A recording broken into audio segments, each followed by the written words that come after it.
Hello guys, welcome to Ultimate Fanfiction. So in this video, we will see, what if Harry used ancient Potter-Peverell authority to fire Dumbledore and install McGonagall as Headmistress. If you enjoy these kinds of stories, don't forget to show us some love by hitting the like button and subscribing to the channel. Your support means the world to us. Now, let's start the story. Chapter 1, The Ancient Rite. The letter arrived on a dreary Tuesday morning, carried by an unfamiliar owl with sleek black feathers and imperious yellow eyes.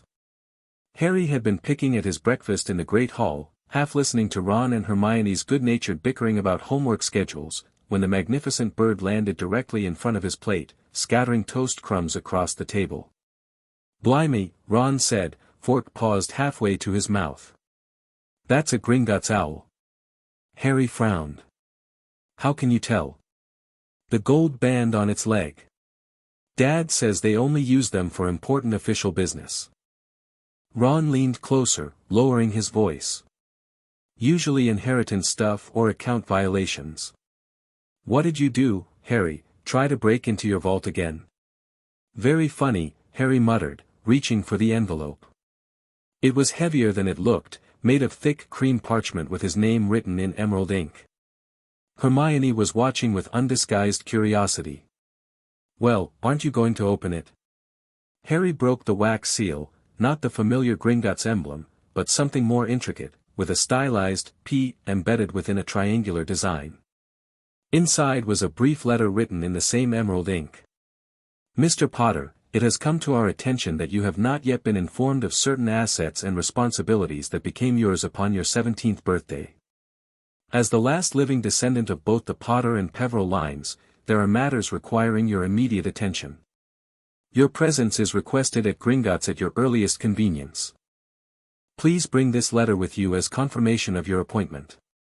Yours in service, Blackclaw Senior Inheritance Manager, Gringotts Wizarding Bank." Harry read the letter twice before passing it to Hermione, who scanned it quickly, her brows drawing together. "Potter and Peverell lines," she whispered, handing the letter to Ron. "I knew the Potters were an old family, but Peverell, that's ancient wizarding history." "The Deathly Hallows Peverells?" Harry asked, remembering the story of the three brothers. "Exactly."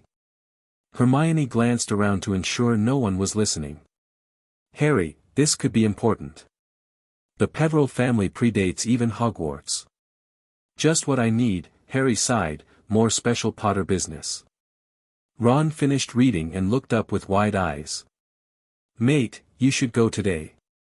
When Gringotts sends a formal summons like this, they don't like to be kept waiting." Harry glanced toward the head table, where Dumbledore's seat remained conspicuously empty. The headmaster had been absent more often than present this term, vanishing for days without explanation. McGonagall caught Harry's eye and gave him a brief, tired smile before returning to her conversation with Professor Flitwick. "Fine," Harry decided. "I'll go Saturday morning. At least then I won't miss classes." Hermione beamed.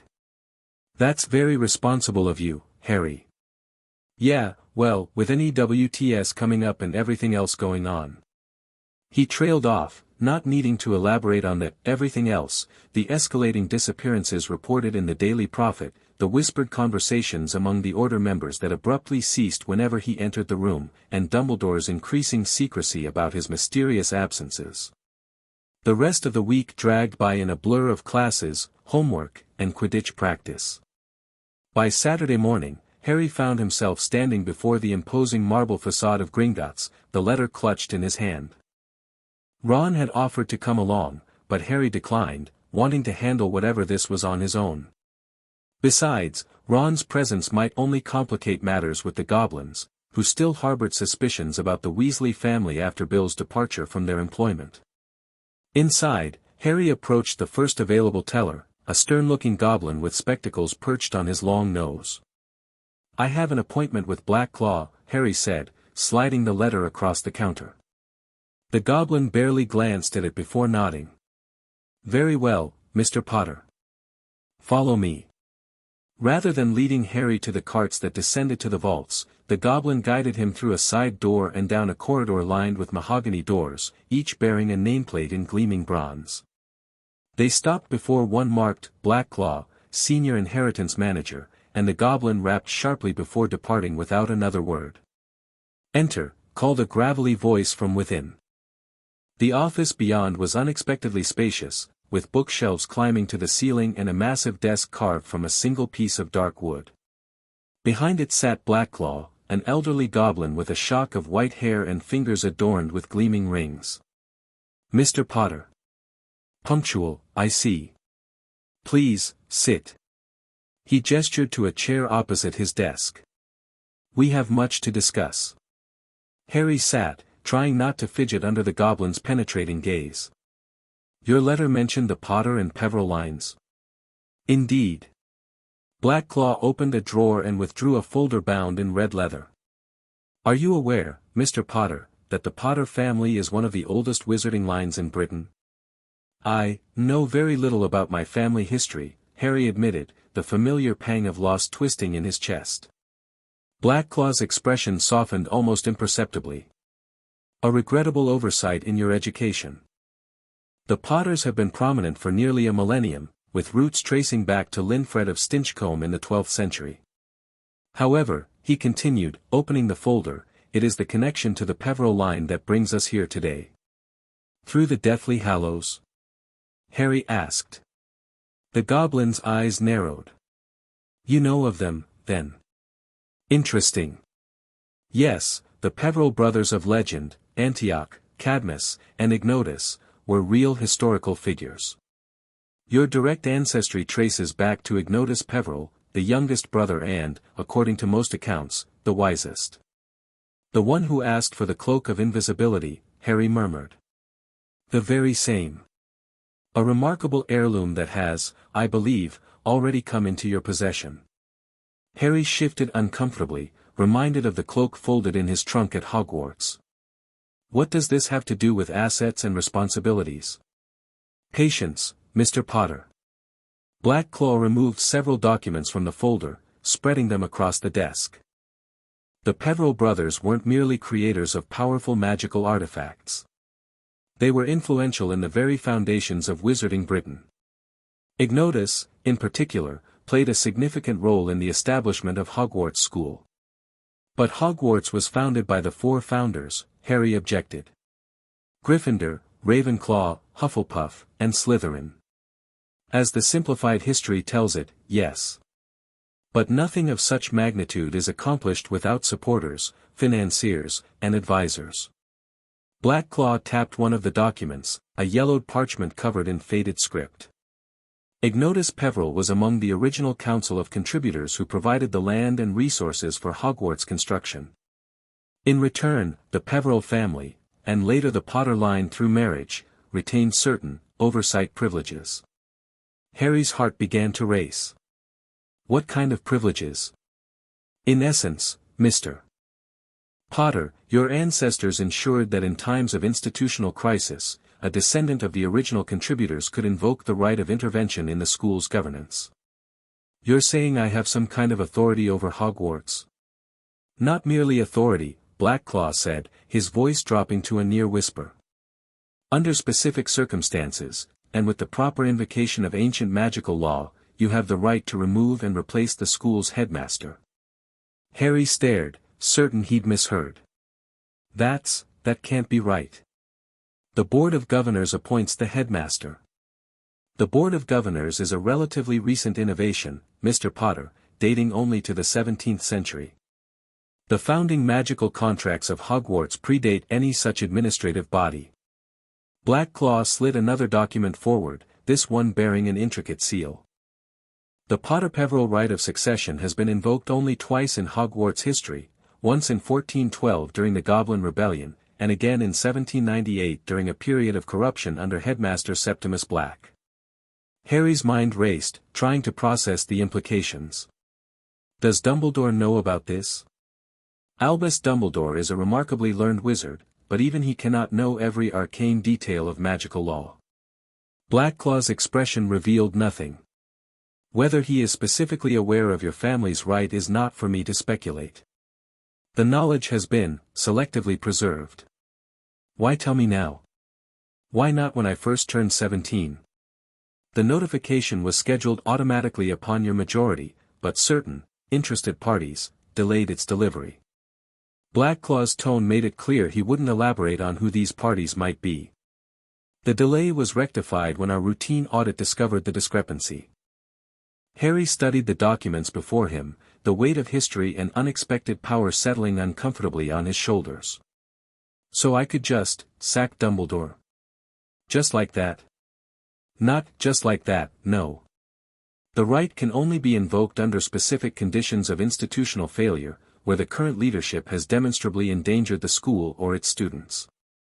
Blackclaw withdrew yet another document, this one newer than the others. You would need to establish cause, perform the proper ritual invocation, and immediately name a successor from among the current senior staff. The conversation continued for another hour as Blackclaw explained the details of the ancient rite and the other Potter family assets Harry had inherited. By the time he left Gringotts, his head was spinning with information and possibilities he'd never imagined. He should tell Ron and Hermione, of course. But first, he needed time to think. You can't be serious, Hermione whispered, her eyes wide as they huddled in a corner of the Gryffindor common room later that evening. Harry had cast a Muffliato charm to ensure their privacy, but still kept his voice low as he explained what he'd learned. Deadly serious. Blackclaw showed me all the documents, magical contracts dating back to the founding of Hogwarts, family records, everything. Ron whistled softly. Blimey, Harry. That's huge. It's absolutely unprecedented, Hermione said, already in full research mode. I've read Hogwarts, a history, cover to cover multiple times, and there's not a single mention of the Potter or Peverell families having this kind of authority. Blackclaw said the knowledge was selectively preserved, Harry replied. I got the impression that people have deliberately kept it quiet over the centuries. For good reason. Hermione looked almost panicked. Harry, you can't possibly be considering using this right. Harry ran a hand through his hair, his frustration building. I'm not saying I want to, Hermione. But you have to admit, Dumbledore's leadership lately has been bloody terrible, Ron finished when Harry hesitated. Ronald. Hermione looked scandalized. What? It's true. He's barely here, he's keeping secrets from everyone including the Order, and meanwhile, students keep getting hurt. Ron counted off on his fingers. That second-year Hufflepuff who disappeared for 3 days and came back speaking in riddles. Katie Bell and that cursed necklace. The thing with the poisoned mead that nearly killed me. And now we've got first years too scared to walk the corridors alone. Harry nodded grimly. Exactly. Hogwarts is supposed to be the safest place in Britain, but it doesn't feel very safe anymore. That's not fair, Hermione protested, though her voice lacked conviction. Dumbledore is dealing with a war. He can't be everywhere at once. Maybe that's the problem, Harry said quietly. Maybe being headmaster of Hogwarts isn't compatible with leading the fight against Voldemort. Maybe the school needs someone who can focus on protecting the students. Like who? McGonagall? Harry nodded. She's already doing most of the actual running of the school anyway. Everyone respects her, and she'd never prioritize anything over student safety. Hermione bit her lip.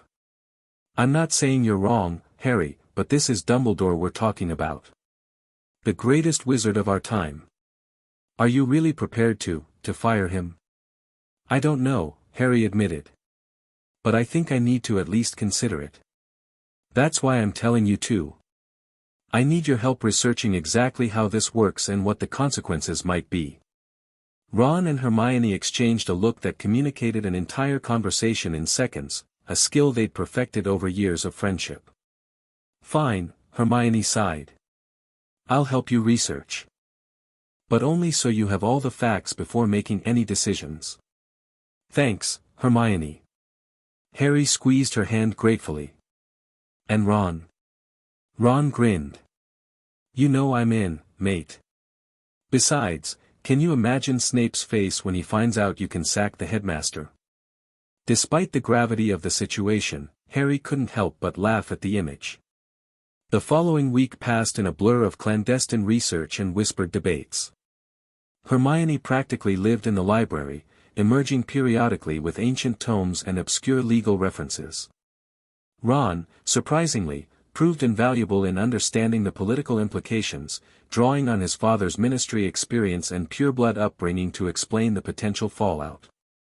Harry, meanwhile, found himself watching Hogwarts with new eyes, noting the strained expressions of the teachers, the nervous clusters of younger students, and the conspicuous absences at the head table.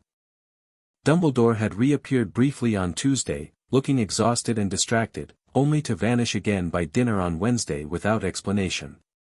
On Thursday evening, everything changed. Harry was returning from Quidditch practice, muscles aching pleasantly from a good workout, when he heard the scream. High-pitched and terrified, it echoed down the third-floor corridor, setting his nerves on edge. Without thinking, he dropped his broom and sprinted toward the sound, wand already in hand. He rounded the corner to find a nightmarish scene. A small group of students, 3 first years by the look of them, were backed against the wall, faces white with terror. Before them hovered what appeared to be a cloud of swirling black mist, pulsing with malevolent energy. As Harry watched, tendrils of darkness reached toward the children, who screamed again. "Get behind me!" Harry shouted, positioning himself between the students and the entity. "What is that thing?" It came out of the wall," stammered one of the first years, a small girl with blonde pigtails. "We were just walking to the library." Harry raised his wand, mind racing through every defensive spell he knew. Protego, he cast, creating a shimmering barrier between them and the mist. The darkness recoiled momentarily, then pressed against the shield, which began to waver under the pressure. "Run," Harry ordered the first years. "Find the teacher, quickly." The children fled, but the entity seemed fixated on Harry now, circling his shield like a predator assessing its prey. He tried several more spells, Impedimenta, Stupefy, even Incendio, but each passed harmlessly through the mist or dissipated on contact. Just as his shield began to falter, a voice rang out from the end of the corridor. "Potter! Down!" Harry dropped instinctively as Professor McGonagall's spell whizzed over his head, striking the center of the mist. The entity shuddered, seeming to lose cohesion, but quickly reformed. McGonagall was beside him in an instant, her face grim. "It's resistant to standard offensive magic. We need to contain it." She cast a complex spell Harry didn't recognize, creating a glowing golden cage around the mist. "This won't hold for long. Potter, I need you to run to my office. In the cabinet behind my desk, there's a silver box with runes on the lid. Bring it here immediately." Harry hesitated, reluctant to leave her alone. "Go, Potter. Now." He ran, sprinting through the corridors, ignoring the startled looks from students he passed. McGonagall's office was thankfully unlocked. He located the silver box easily and was back in the corridor within minutes, breathing hard. The situation had deteriorated. McGonagall's containment spell was visibly weakening, and the professor herself looked strained, sweat beading on her forehead as she maintained the complex magic. Professor Flitwick had joined her, his own spells reinforcing hers, but the darkness was growing, expanding beyond the golden cage. "The box." McGonagall called when she saw Harry. "Open it and read the incantation inside the lid." Harry fumbled with the clasp, revealing a small piece of parchment inscribed with unfamiliar words. He read them aloud, his voice steady despite his racing heart, feeling magic surge through him as the ancient phrases took effect. The mist entity writhed, seeming to shrink in on itself. McGonagall gestured sharply with her wand, directing the weakened darkness toward the open box. With a final, unearthly howl that raised goosebumps on Harry's arms, the entity collapsed into the silver container. Flitwick quickly slammed the lid shut, muttering additional sealing charms. For a moment, the three stood in silence, catching their breath. Then McGonagall turned to Harry, her expression both relieved and troubled. "Well done, Potter." Those children might have been seriously injured if not for your intervention. Professor, what was that thing? Harry asked, staring at the now innocent-looking silver box. McGonagall and Flitwick exchanged meaningful glances before she answered. A manifestation of very old, very dark magic. One that should not have been active within these walls. Has this happened before? This is the third such incident this term, Flitwick admitted, his usually cheerful face somber. Though the previous manifestations were weaker and contained before any students encountered them. Harry felt a chill that had nothing to do with the corridor's draft. Does Dumbledore know? The headmaster has been informed, McGonagall said stiffly. Now, Potter, you should return to your dormitory. We'll take care of the rest. But Harry stood his ground. Professor, what's causing these manifestations? Are they related to Voldemort? McGonagall flinched slightly at the name but answered directly. We do not believe so. The magic is much older, possibly as old as Hogwarts itself. The headmaster thinks. She stopped herself. It's being investigated, Potter. That's all you need to know. Something in her tone, a hint of frustration, perhaps even disapproval, made Harry push further. But if students are in danger, doesn't everyone have a right to know what's happening? That decision lies with the headmaster, not with me, McGonagall replied, though Harry didn't miss the tightening of her lips. Now, please return to your dormitory. And Potter? 20 points to Gryffindor for your quick thinking today. Harry knew a dismissal when he heard one. With a respectful nod to both professors, he turned and walked away, his mind churning with new questions and growing certainties. Ancient manifestations of dark magic. Within Hogwarts itself. Hermione looked horrified as Harry recounted the incident later that night in the room of requirement, which they'd chosen for absolute privacy. And this is the third one? That's what Flitwick said. McGonagall seemed. I don't know, frustrated. Like she wanted to say more but couldn't. Ron paced the small space they'd conjured, a replica of the Gryffindor common room without the potential for eavesdroppers. Dad mentioned something weird last time I fire-called home. Said the Department of Mysteries had requested all historical records relating to Hogwarts' founding. Mom told him not to gossip, so he didn't elaborate. It has to be connected, Harry said. And Dumbledore knows what's happening, but he's keeping it quiet, even from the staff, I'd bet. Maybe he has good reasons, Hermione suggested, though she looked uncertain. Maybe knowing would cause panic. Or maybe, Harry said slowly, this is exactly the sort of institutional failure Blackclaw mentioned. Students in danger, leadership absent, secrets instead of solutions. The three friends fell silent, the implications hanging heavy in the air. Finally, Ron spoke. So what now, Harry? Are you really going to do this? Harry stood and walked to the window the room had provided, staring out at the grounds of Hogwarts bathed in moonlight. The castle had been his first true home, the place where he'd found friendship, purpose, and belonging. The thought of challenging its leadership, of disrupting centuries of tradition, made his stomach knot with anxiety.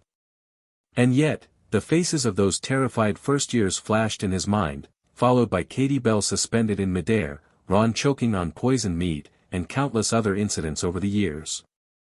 How many times had students been endangered while Dumbledore pursued his own agenda, however noble? I need to know more, Harry decided. About the manifestations, about Dumbledore's absences, about what's really happening at Hogwarts. Before I do anything drastic, I need to be certain it's the right choice. Hermione nodded, relief evident in her expression. That's sensible, Harry. How do we find out? We go to the source, Harry said. Tomorrow, I'm going to request a meeting with Dumbledore. Securing a meeting with the headmaster proved easier said than done. Harry's request, delivered via Professor McGonagall, was met with a non-committal promise that Dumbledore would see him when his schedule permitted. 3 days passed with no summons, during which Harry's frustration mounted. On the fourth day, news rippled through the school that sent Harry's decision crystallizing into certainty. "Did you hear?" Neville burst into the common room, breathless and pale. "Dennis Creevy's in the hospital wing. They're saying he touched something in an abandoned classroom and now he can't stop speaking backward, and his skin is turning purple." The common room erupted in concerned chatter. Dennis, Colin's younger brother, was well-liked despite his family's Muggle background, or perhaps because of it, as his perpetual wonder at magical life reminded older students of their own first encounters with Hogwarts. "Is he going to be all right?" Hermione asked, already gathering her things as though preparing to visit. "Madame Pomfrey's working on him, but she sent for Professor Snape too. Colin's with him now." Neville's round face creased with worry. "Professor Sprout was saying they might need to transfer him to St. Mungo's if they can't reverse it soon." Harry exchanged significant looks with Ron and Hermione. Another student harmed by mysterious magic within Hogwarts' supposedly safe walls. "That's it," he said quietly, once they'd retreated to a corner. "I've made up my mind. If Dumbledore won't see me by tonight, I'm invoking the right tomorrow." "Harry, are you sure?" Hermione asked, though with noticeably less resistance than before. "This is an enormous decision." "I know. But I can't just keep waiting while students get hurt. Whatever Dumbledore's doing, wherever he keeps disappearing to, it's clear that the school isn't his priority right now." Harry's voice hardened with resolve. "Hogwarts needs a headmaster who puts the students first. Always." Ron nodded slowly. "McGonagall." "Exactly. She's already handling most of the daily operations anyway. She respects Dumbledore, but she's not afraid to question him when necessary. And she'd walk through fire for any student in this school, regardless of their house." "The ritual will need to be performed at dawn," Hermione said, switching seamlessly to practical considerations. "I've been researching the procedure. It's complex magic, Harry, drawing on the ancient foundations of Hogwarts itself. Are you confident you can channel that kind of power?" Harry thought of the darkness he'd faced in the corridor, the simple but potent incantation he'd read from McGonagall's silver box. "I have to try. Will you help me prepare?" His friend's expressions answered before their words could. Whatever doubts they might have, whatever consequences might follow, they would stand with him as they always had. The astronomy tower was silent and empty in the pre-dawn darkness. Harry stood at its center, the ritual components arranged precisely according to Hermione's meticulous instructions. A circle of salt mixed with powdered moonstone. Candles at the cardinal points, enchanted to burn with flames matching the colors of the four houses. The ancient Potter family ring Blackclaw had given him, glinting in the candlelight. Ron and Hermione stood just outside the circle, their faces solemn in the flickering light. They'd spent the night reviewing the ritual, practicing the complex wand movements and precise pronunciations until Harry could perform them flawlessly even under pressure. "It's nearly time," Hermione whispered, checking her watch. "The sun will rise in 3 minutes."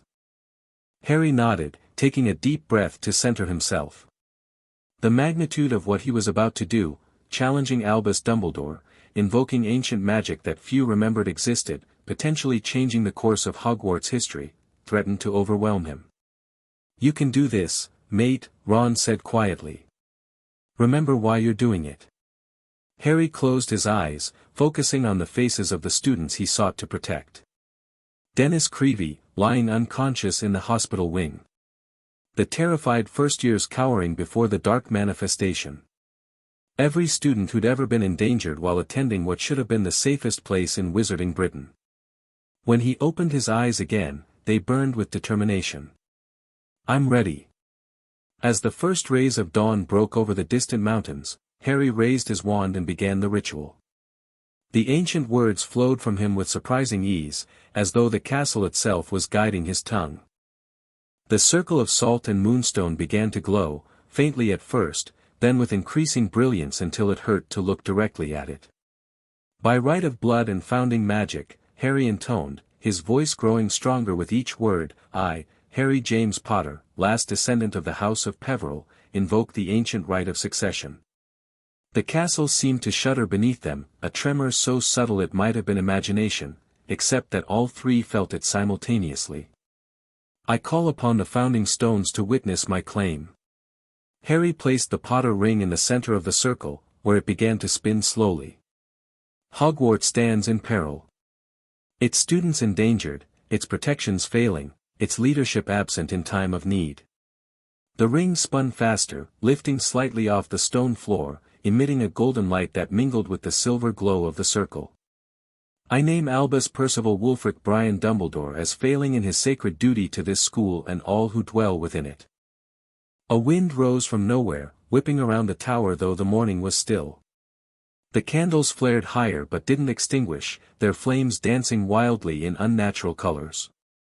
And I name Minerva McGonagall as his successor, to guide and protect Hogwarts School of Witchcraft and Wizardry in accordance with its founding principles.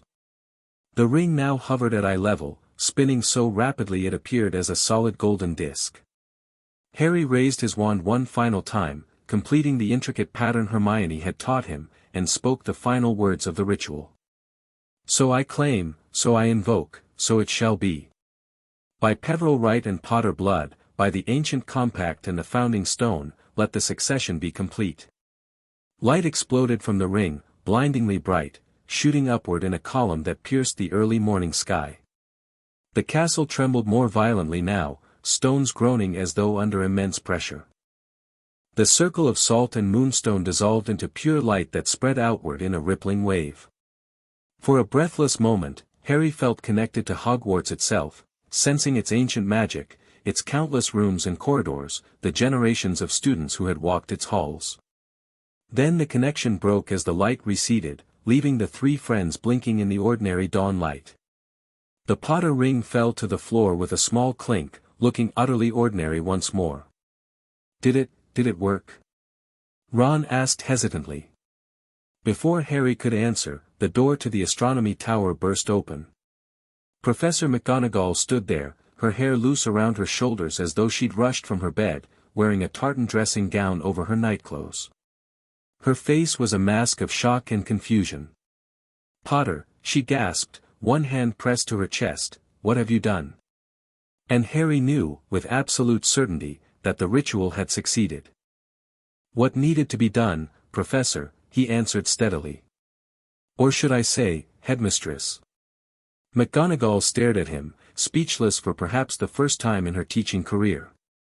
Then, astonishingly, she began to laugh, a short, disbelieving sound quickly stifled. Of all the reckless, presumptuous, utterly Gryffindor. She stopped, gathering her composure. Potter, you have no idea what you've set in motion. The ministry will be in an uproar. The Board of Governors will demand explanations. And Albus. Her expression sobered. Albus will be returning within the hour. I suggest you prepare yourself. Harry bent to retrieve the Potter ring, slipping it onto his finger where it resized itself to fit perfectly. I'm prepared, Professor. I did this for Hogwarts, for the students. And I stand by my decision. For a long moment, McGonagall studied him, her expression unreadable.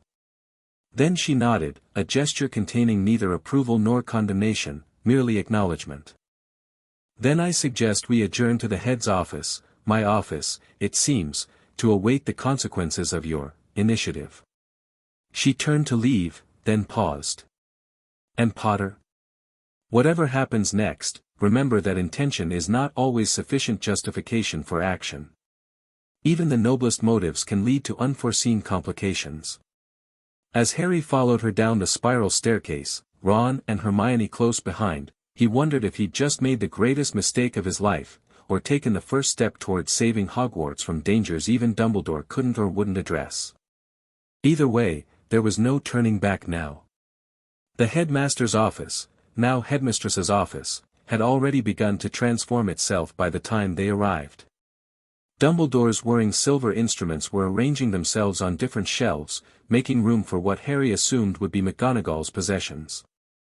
The portraits of former headmasters and headmistresses were in an uproar, many shouting questions or accusations, others simply watching with undisguised interest. Silence.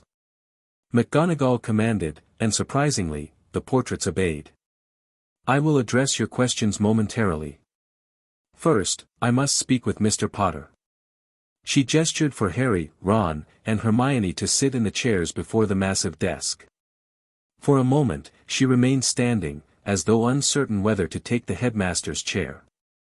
Then, with visible resolution, she seated herself behind the desk, her back straight and her expression composed. Explain yourself, Potter. Fully, if you please. Harry did, starting with the letter from Gringotts and proceeding through everything he'd learned about the Potter-Peverell rite, the increasing dangers to students, and his growing concern about Dumbledore's priorities. Ron and Hermione occasionally interjected with details he missed, but mostly remained silent, letting him present his case. McGonagall listened without interruption, her expression giving nothing away. When Harry finally finished, she remained quiet for several long moments, her fingers steepled before her. I see, she said at last. And it did not occur to you to bring these concerns to me, or to the headmaster directly, before taking such drastic action. I tried, Harry said, unable to keep a hint of defensiveness from his voice. I requested a meeting with Professor Dumbledore days ago. He was too busy. And you could not have waited a little longer? While more students got hurt? No, Professor, I couldn't. Harry met her gaze steadily. Dennis Creevey is lying in the hospital wing right now because something dark is loose in the castle, something Dumbledore knows about but won't explain to anyone. That's the third incident this term alone, and those are just the ones I know about. McGonagall's lips thinned, but she didn't contradict him. Your concern for your fellow students is commendable, Potter. Your methods, however, leave much to be desired. With respect, Professor, Hermione interjected, Harry didn't make this decision lightly. We researched thoroughly, verified the legitimacy of the rite, and confirmed that the conditions for invoking it were met. Institutional failure endangering students is the exact scenario the original compact was designed to address. And you believe yourselves qualified to make that determination? 3 17-year-old students. Despite her words, McGonagall's tone lacked real heat. If anything, she sounded resigned. We're the ones who keep getting caught in the middle of it all, Ron pointed out. The Philosopher's Stone, the Chamber of Secrets, Dementors on school grounds. Every year, something happens that shouldn't be possible if Hogwarts were truly secure. And while Dumbledore's brilliant, Harry added, his focus is split. The school needs leadership that puts students first, always. That's you, Professor. Everyone knows it. McGonagall sighed, suddenly looking every one of her years. Your faith in me is touching, if misplaced. You realize, of course, that this change in leadership will not be readily accepted by the wizarding world. The Ministry has been looking for any excuse to intervene at Hogwarts. This will provide them ample opportunity. Let them try, Harry said with quiet certainty. The ritual I perform draws on the founding magic of Hogwarts itself. The Ministry has no authority to override it. Theory and practice often diverge, Mr. Potter. McGonagall glanced at the large clock on the wall. Albus will be arriving shortly. I suggest, she was interrupted by a sudden flash of flame as Fawkes appeared in the center of the office, trilling a note of warning. Moments later, the door swung open, and Albus Dumbledore stepped inside. The former headmaster looked weary, his robes travel-stained and his silver beard slightly unkempt. He took in the scene before him, McGonagall behind the desk, Harry, Ron, and Hermione seated before it, the rearranging office, and his blue eyes lost their customary twinkle, replaced by a grave understanding. Ah, he said softly. I see the rumors that reached me were not exaggerated. McGonagall rose immediately. Albus, he raised a hand, stopping her. No need for explanations, Minerva. The castle's magic has made its decision clear. He turned to Harry, his expression inscrutable. Though I admit to some curiosity about how young Harry discovered the ancient rite. The knowledge has been, carefully obscured over the centuries. Gringotts, Harry answered simply. The goblins contacted me after my birthday. I see. Dumbledore nodded slowly. And you felt this extreme measure was necessary because students are being hurt while you're away fighting a separate war, Harry said, keeping his voice level despite the emotion churning inside him. Because there's something dark loose in the castle that you know about but won't explain. Because Hogwarts deserves a leader whose first priority is the school itself. Dumbledore didn't react with anger or defensiveness as Harry had half expected. Instead, he looked sad. Profoundly sad, with a hint of something that might have been regret. Your assessment is not entirely without merit, he admitted quietly. I have indeed been absent more than present this term, pursuing matters I believed vital to the ultimate defeat of Lord Voldemort. Perhaps I have been remiss in my duties to the school. The manifestations, McGonagall said, and it wasn't a question. You know what's causing them. I have a theory, yes. Dumbledore moved to one of the chairs and sat, suddenly looking every one of his considerable years. The magic awakening within Hogwarts is ancient, dating back to the founding of the school itself. I believe it is connected to a hidden chamber created by the founders, not Slytherin's Chamber of Secrets, but something far older and potentially more dangerous. Harry exchanged startled looks with Ron and Hermione. Another secret chamber? Why haven't you told anyone? Because knowledge of its existence would inevitably lead to attempts to find it, and the chamber is protected by formidable defenses that have grown more unstable over the centuries. Dumbledore sighed. My absences have been partly dedicated to researching how to safely neutralize these defenses before attempting to seal the chamber permanently. And meanwhile, students are encountering these manifestations, and getting hurt, Harry said, unable to keep the accusation from his voice. A regrettable consequence I had hoped to avoid through increased patrols and staff vigilance. Dumbledore turned to McGonagall. I assume you will want full disclosure of my research and findings, Minerva. Immediately, she confirmed, her expression stern. No more secrets, Albus. Not if we're to protect the students properly. As you wish. Dumbledore rose, inclining his head in a gesture of acquiescence. I shall gather my notes and research for your review. And then, I suppose, I must consider what role, if any, remains for me at Hogwarts. The thought of Dumbledore leaving entirely sent an unexpected pang through Harry's chest. Despite his frustrations with the former headmaster, despite the secrets and manipulations, Dumbledore remained one of the most powerful forces for good in the wizarding world. You don't have to leave, he said impulsively. Hogwarts still needs you, just not as headmaster. Dumbledore's eyebrows rose. An interesting suggestion, Harry. What role would you envision for me, then? Harry hadn't thought that far ahead, but Hermione answered smoothly, special advisor on magical defense and security. Working with Headmistress McGonagall to address the immediate threat of these manifestations, but without the administrative burdens of running the school. McGonagall nodded slowly. A sensible arrangement, provided Albus is amenable. It would allow him to continue his other work, while ensuring his expertise remains available to Hogwarts.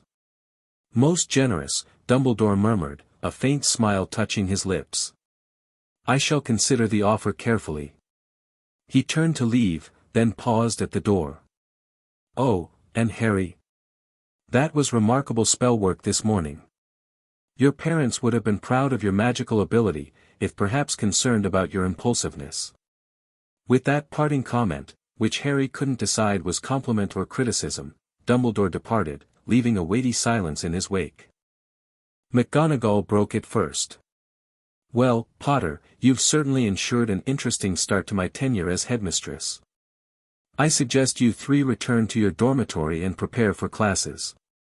There will be announcements and undoubtedly much discussion once news of this change spreads through the school. Yes, Professor, they chorused, rising to leave. And Potter? McGonagall called as they reached the door. While I cannot approve of your methods, I appreciate your confidence in my abilities. I shall endeavor to prove it warranted. Harry nodded, suddenly unable to speak past the lump in his throat. He had done it, changed the leadership of Hogwarts through ancient magic and sheer determination. Now he could only hope the consequences would be what he intended, a safer Hogwarts, with leadership focused on protecting its students above all else. As they descended the spiral staircase, Hermione squeezed his arm. "It's going to be all right, Harry." "I hope so," he replied, glancing back at the gargoyle guardian that now protected Headmistress McGonagall's office. "Because there's no going back now." Chapter 2, The new regime news traveled through Hogwarts like wildfire, igniting speculation and disbelief in equal measure. By breakfast, the great hall hummed with whispers as students clustered in tight groups, sharing theories about the unprecedented change in leadership. The staff table reflected the tension. McGonagall's seat at the center remained conspicuously empty, while Dumbledore was nowhere to be seen. Harry entered with Ron and Hermione, trying to ignore the sudden hush that fell over the room. Eyes tracked their progress to the Gryffindor table, where their housemates immediately surrounded them. "Is it true?" Neville asked, leaning across the table. "Did McGonagall really replace Dumbledore as head? Did you actually have something to do with it?" Seamus added, his expression hovering between awe and skepticism. Harry exchanged glances with Ron and Hermione before answering. "Yes to both. I can't say much more right now." "But how?" Lavender pressed. "Nobody can just," a sharp tap of metal against glass silenced the growing questions. Professor McGonagall stood at the head table, resplendent in formal emerald robes with a silver clasp bearing the Hogwarts crest. Her face betrayed nothing as she surveyed the sea of curious faces before her. "Your attention, please," she said, her voice carrying effortlessly across the hall without magical amplification. "As you may have heard, there has been a change in the administration of Hogwarts School of Witchcraft and Wizardry. Effective this morning, I have assumed the position of Headmistress." The murmuring swelled momentarily before McGonagall's stern gaze quelled it. "Professor Dumbledore will remain at Hogwarts in the capacity of Special Advisor for Magical Defense and Security. This reorganization was enacted through ancient magical law and has the full backing of Hogwarts founding magic." She paused, allowing the information to settle. "I recognize that change can be unsettling, particularly in challenging times. However, I assure each of you that your education and safety remain our highest priorities. Classes will proceed on schedule, and all school activities will continue as planned." McGonagall's gaze briefly met Harry's before continuing. "The staff and I will be available to address any concerns you may have. That is all for now. Enjoy your breakfast." As she took her seat, the great hall erupted in conversation. Harry felt a mix of relief and apprehension. McGonagall had acknowledged the change without mentioning his role, giving him temporary breathing room. But how long could that last? "She handled that well," Hermione observed. "Professional, reassuring, no unnecessary details." Ron nodded. "Dad always says the best way to keep a secret is to act like it isn't one." "It's not going to stay secret for long," Harry muttered, noticing the calculating looks from the Slytherin table. Draco Malfoy's pale eyes were fixed on him with particular intensity. "McGonagall can't shield me forever. Mr. Potter." Harry turned to find Professor Flitwick standing behind him, his expression uncharacteristically serious. "The headmistress requests your presence in her office immediately after breakfast." The diminutive professor lowered his voice. "The password is Caledonian Clarity." "Thank you, Professor," Harry replied, his appetite suddenly diminishing. "I'll go right away." As Flitwick moved on, Hermione squeezed Harry's hand. "Want us to come with you?" Harry considered, then shook his head. "I think I need to handle this alone. Besides, one of you should go check on Dennis Creevey in the hospital wing." "I'll go," Ron volunteered.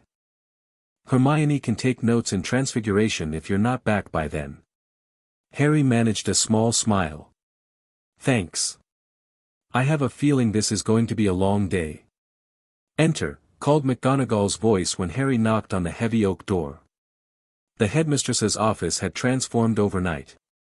While the basic layout remained, many of Dumbledore's silver instruments had been replaced by elegant astronomical models and mathematical charts.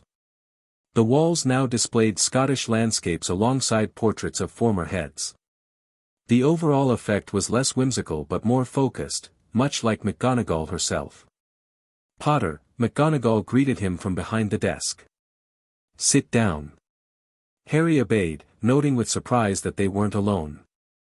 In a corner chair sat Dumbledore, looking surprisingly at ease in simpler blue robes than his usual flamboyant attire. Beside him stood a severe-looking witch Harry recognized as Amelia Bones, head of the Department of Magical Law Enforcement. "Madam Bones arrived this morning to investigate yesterday's events," McGonagall explained, her tone carefully neutral. "As you might imagine, the Ministry has questions about the sudden change in leadership." Madam Bones stepped forward, her monocle glinting in the morning light. "Mr. Potter, I understand you were directly involved in invoking an ancient right to remove Albus Dumbledore from his position. Is this correct?" Harry sat straighter. "Yes, ma'am." "And you believe you had legal standing to do so?" "I know I did," Harry replied, drawing the Potter ring from his pocket and sliding it onto his finger. "As the last descendant of the Potter and Peverell lines, I have inheritance rights recognized by Gringotts and by Hogwarts founding magic." Madam Bones studied him thoughtfully. "The Ministry has no record of such rights." "The Ministry wasn't established when Hogwarts was founded," Harry countered. "These rights predate the Ministry by centuries." A faint smile flickered across Dumbledore's face, quickly suppressed. "Indeed," Madam Bones acknowledged. "However, the modern governance of Wizarding Britain cannot function if ancient claims supersede established law whenever convenient." "With respect, Madam Bones," McGonagall interjected, "Hogwarts has always maintained a degree of independence from Ministry control. The Board of Governors oversees the school, but the selection of headmaster or headmistress has traditionally been a matter of internal succession ratified by the castle's own magic. A tradition now disrupted by Mr. Potter's intervention."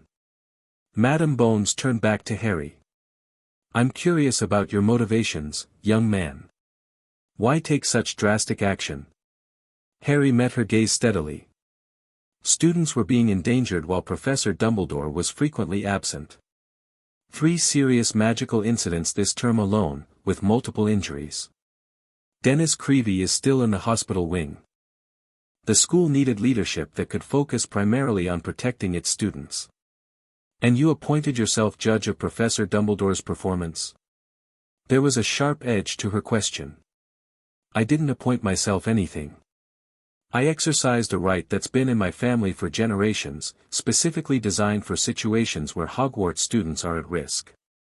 "If I may," Dumbledore spoke for the first time, his voice mild, "I believe we're approaching this from the wrong angle, Amelia.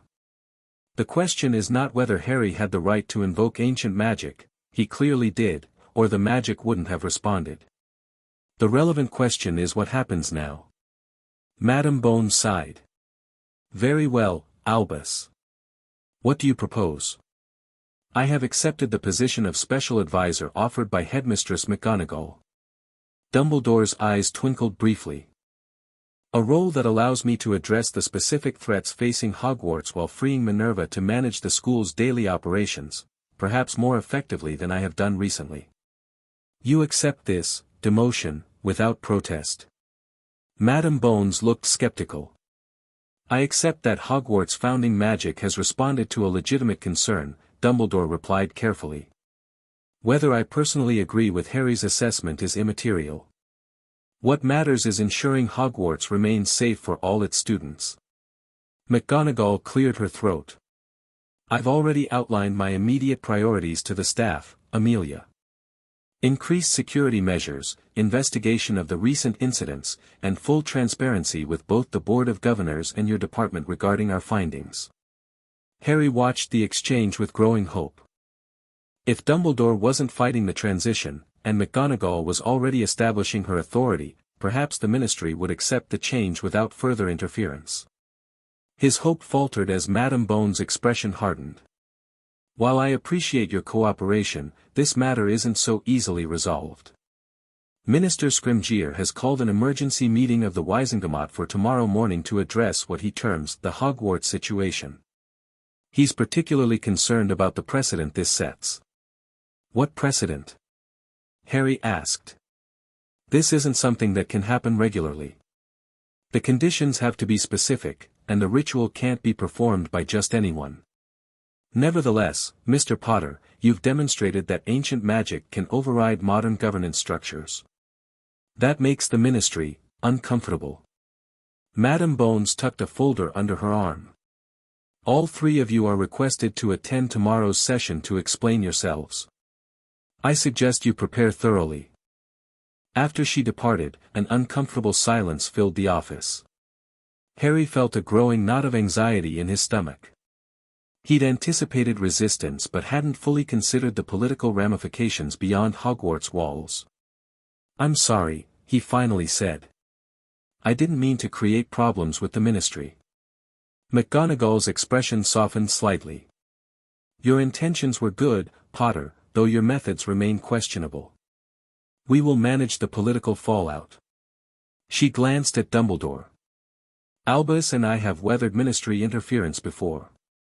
Indeed, Dumbledore agreed mildly. And while Minister Scrimgeour is more reasonable than his predecessor, he is equally concerned with appearances and precedent. We must tread carefully. What should I do at this Wizengamot meeting? Harry asked, anxiety giving way to determination. I won't apologize for doing what was right for Hogwarts. Nor should you, McGonagall said unexpectedly. Stand by your decision, Potter, but emphasize that it was made within the bounds of ancient magical law, not as a challenge to Ministry authority. And perhaps, Dumbledore added, eyes twinkling again, mention that you have no plans to invoke ancient rights regarding the Minister's position. Despite the tension, Harry couldn't help but laugh. I'll make that clear, sir. McGonagall rose, signaling the end of the meeting. You'd best get to class, Potter. Professor Grubby-Plank will not appreciate tardiness, even from the wielder of ancient magical authority. As Harry reached the door, Dumbledore called after him, Harry, a moment. Harry paused, glancing back. Sir. Whatever the Wizengamot decides tomorrow, know that I bear you no ill will for your actions. Dumbledore's expression was serene, almost amused. In fact, I find myself rather looking forward to focusing on the specific threat facing Hogwarts without administrative distractions. Sometimes a change in perspective is precisely what's needed. Harry nodded, uncertain how to respond to Dumbledore's apparent acceptance. Thank you, sir. As he descended the spiral staircase, Harry wondered if he'd been manipulated yet again. Had Dumbledore somehow anticipated or even wanted this outcome? Or was the former headmaster simply making the best of an unexpected situation? Either way, Harry couldn't shake the feeling that the consequences of his decision were only beginning to unfold.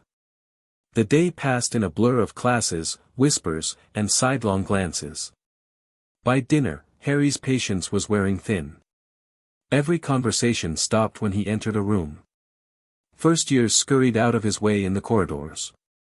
Even some of the professors regarded him differently, Flitwick with speculative interest, Sprout with mild disapproval, Snape with barely contained fury.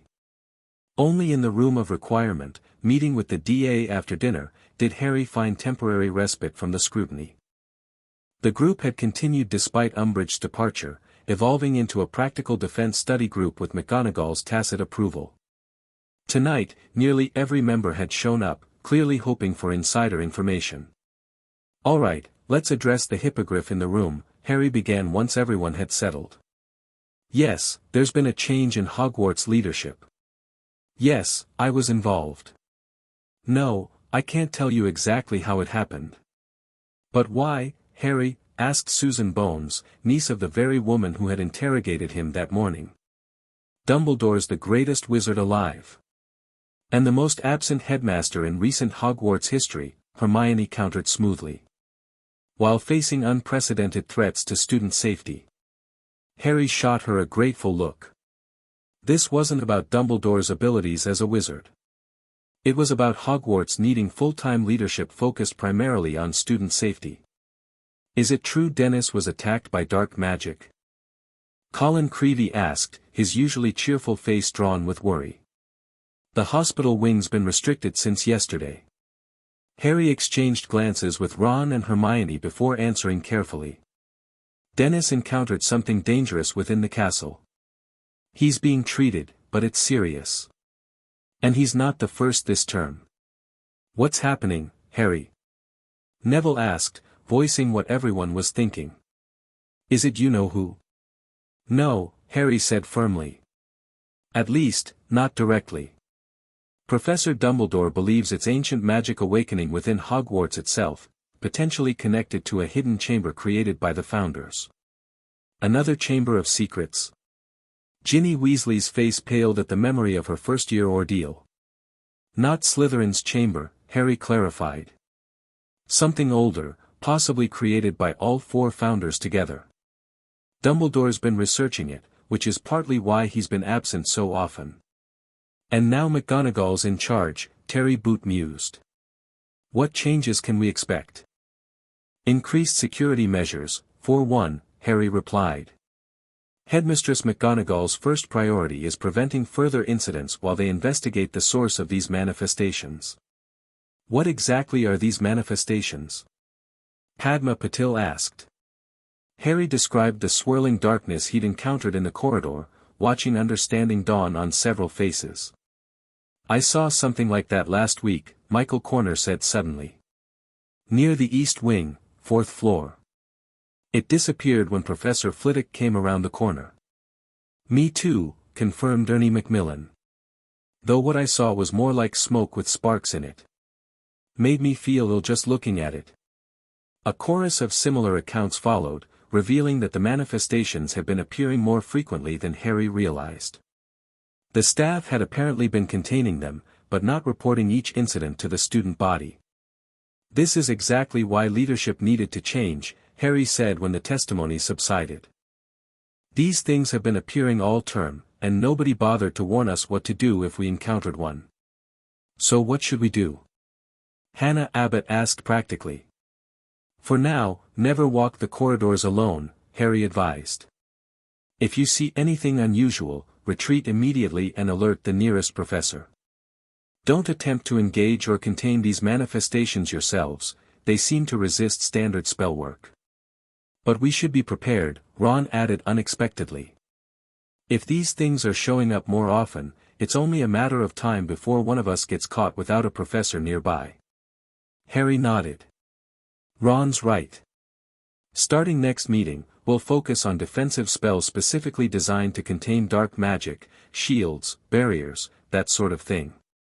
I'll research appropriate spells, Hermione volunteered, already making notes. Anything that might slow or contain these manifestations long enough for help to arrive. As the meeting continued with practice of basic shield charms, Harry felt a renewed sense of purpose. Whatever complications his decision had created politically, the immediate focus on student safety already seemed to be making a difference. Later, as they gathered their things to leave, Luna Lovegood approached Harry, her protuberant eyes unusually serious. The castle is changing, she said without preamble. Can't you feel it? Harry paused. What do you mean? The magic. It's shifting, like ice breaking up in spring. Luna tilted her head, listening to something Harry couldn't hear.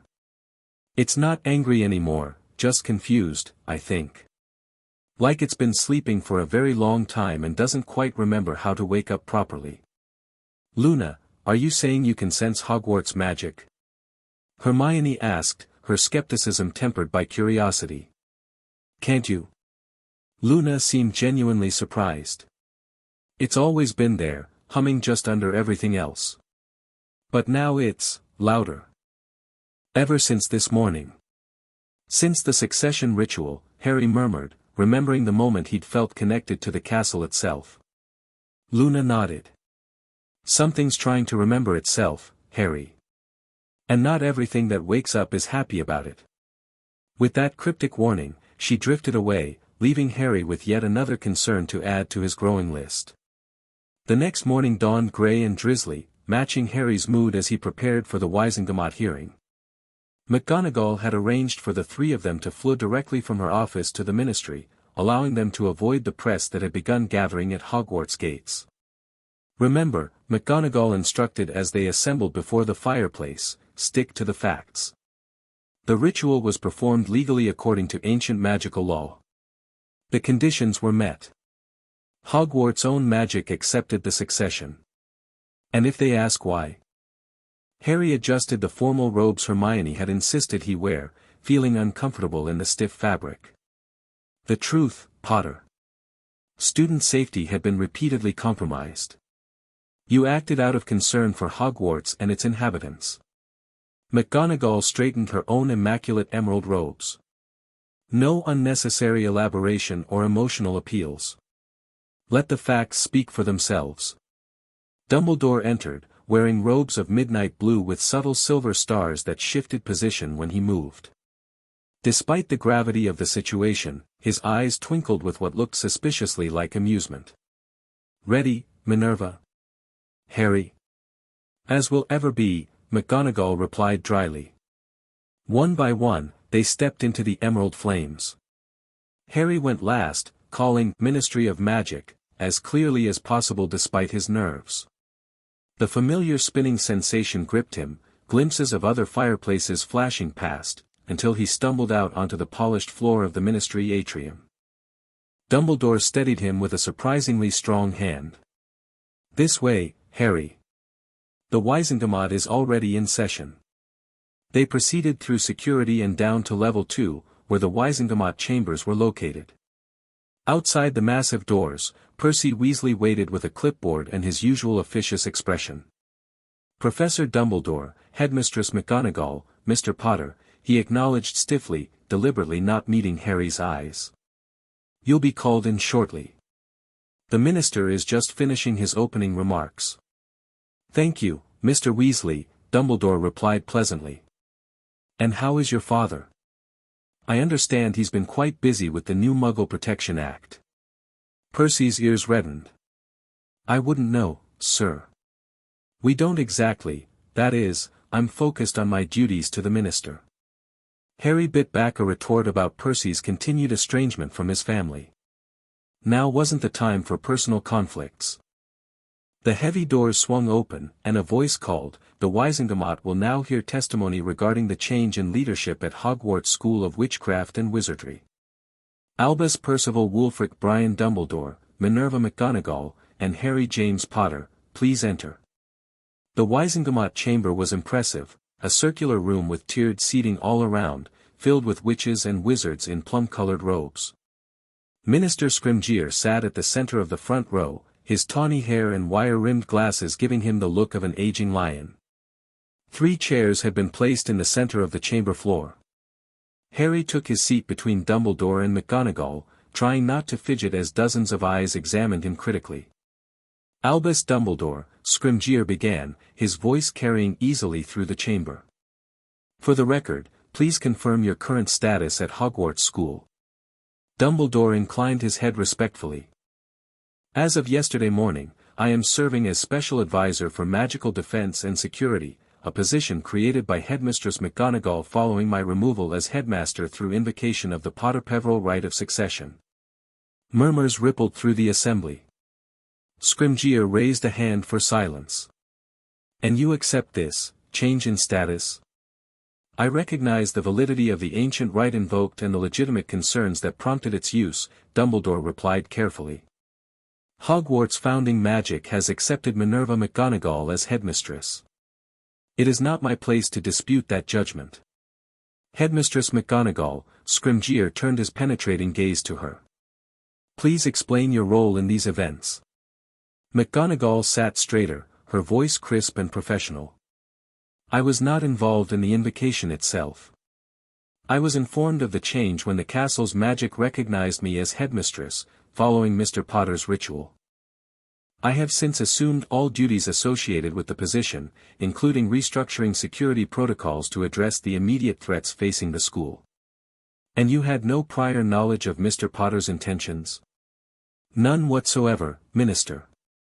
I would have advised against such drastic action had I been consulted. McGonagall's tone conveyed her continuing disapproval of Harry's methods, if not his motives. Scrimgeour nodded, then fixed his gaze on Harry.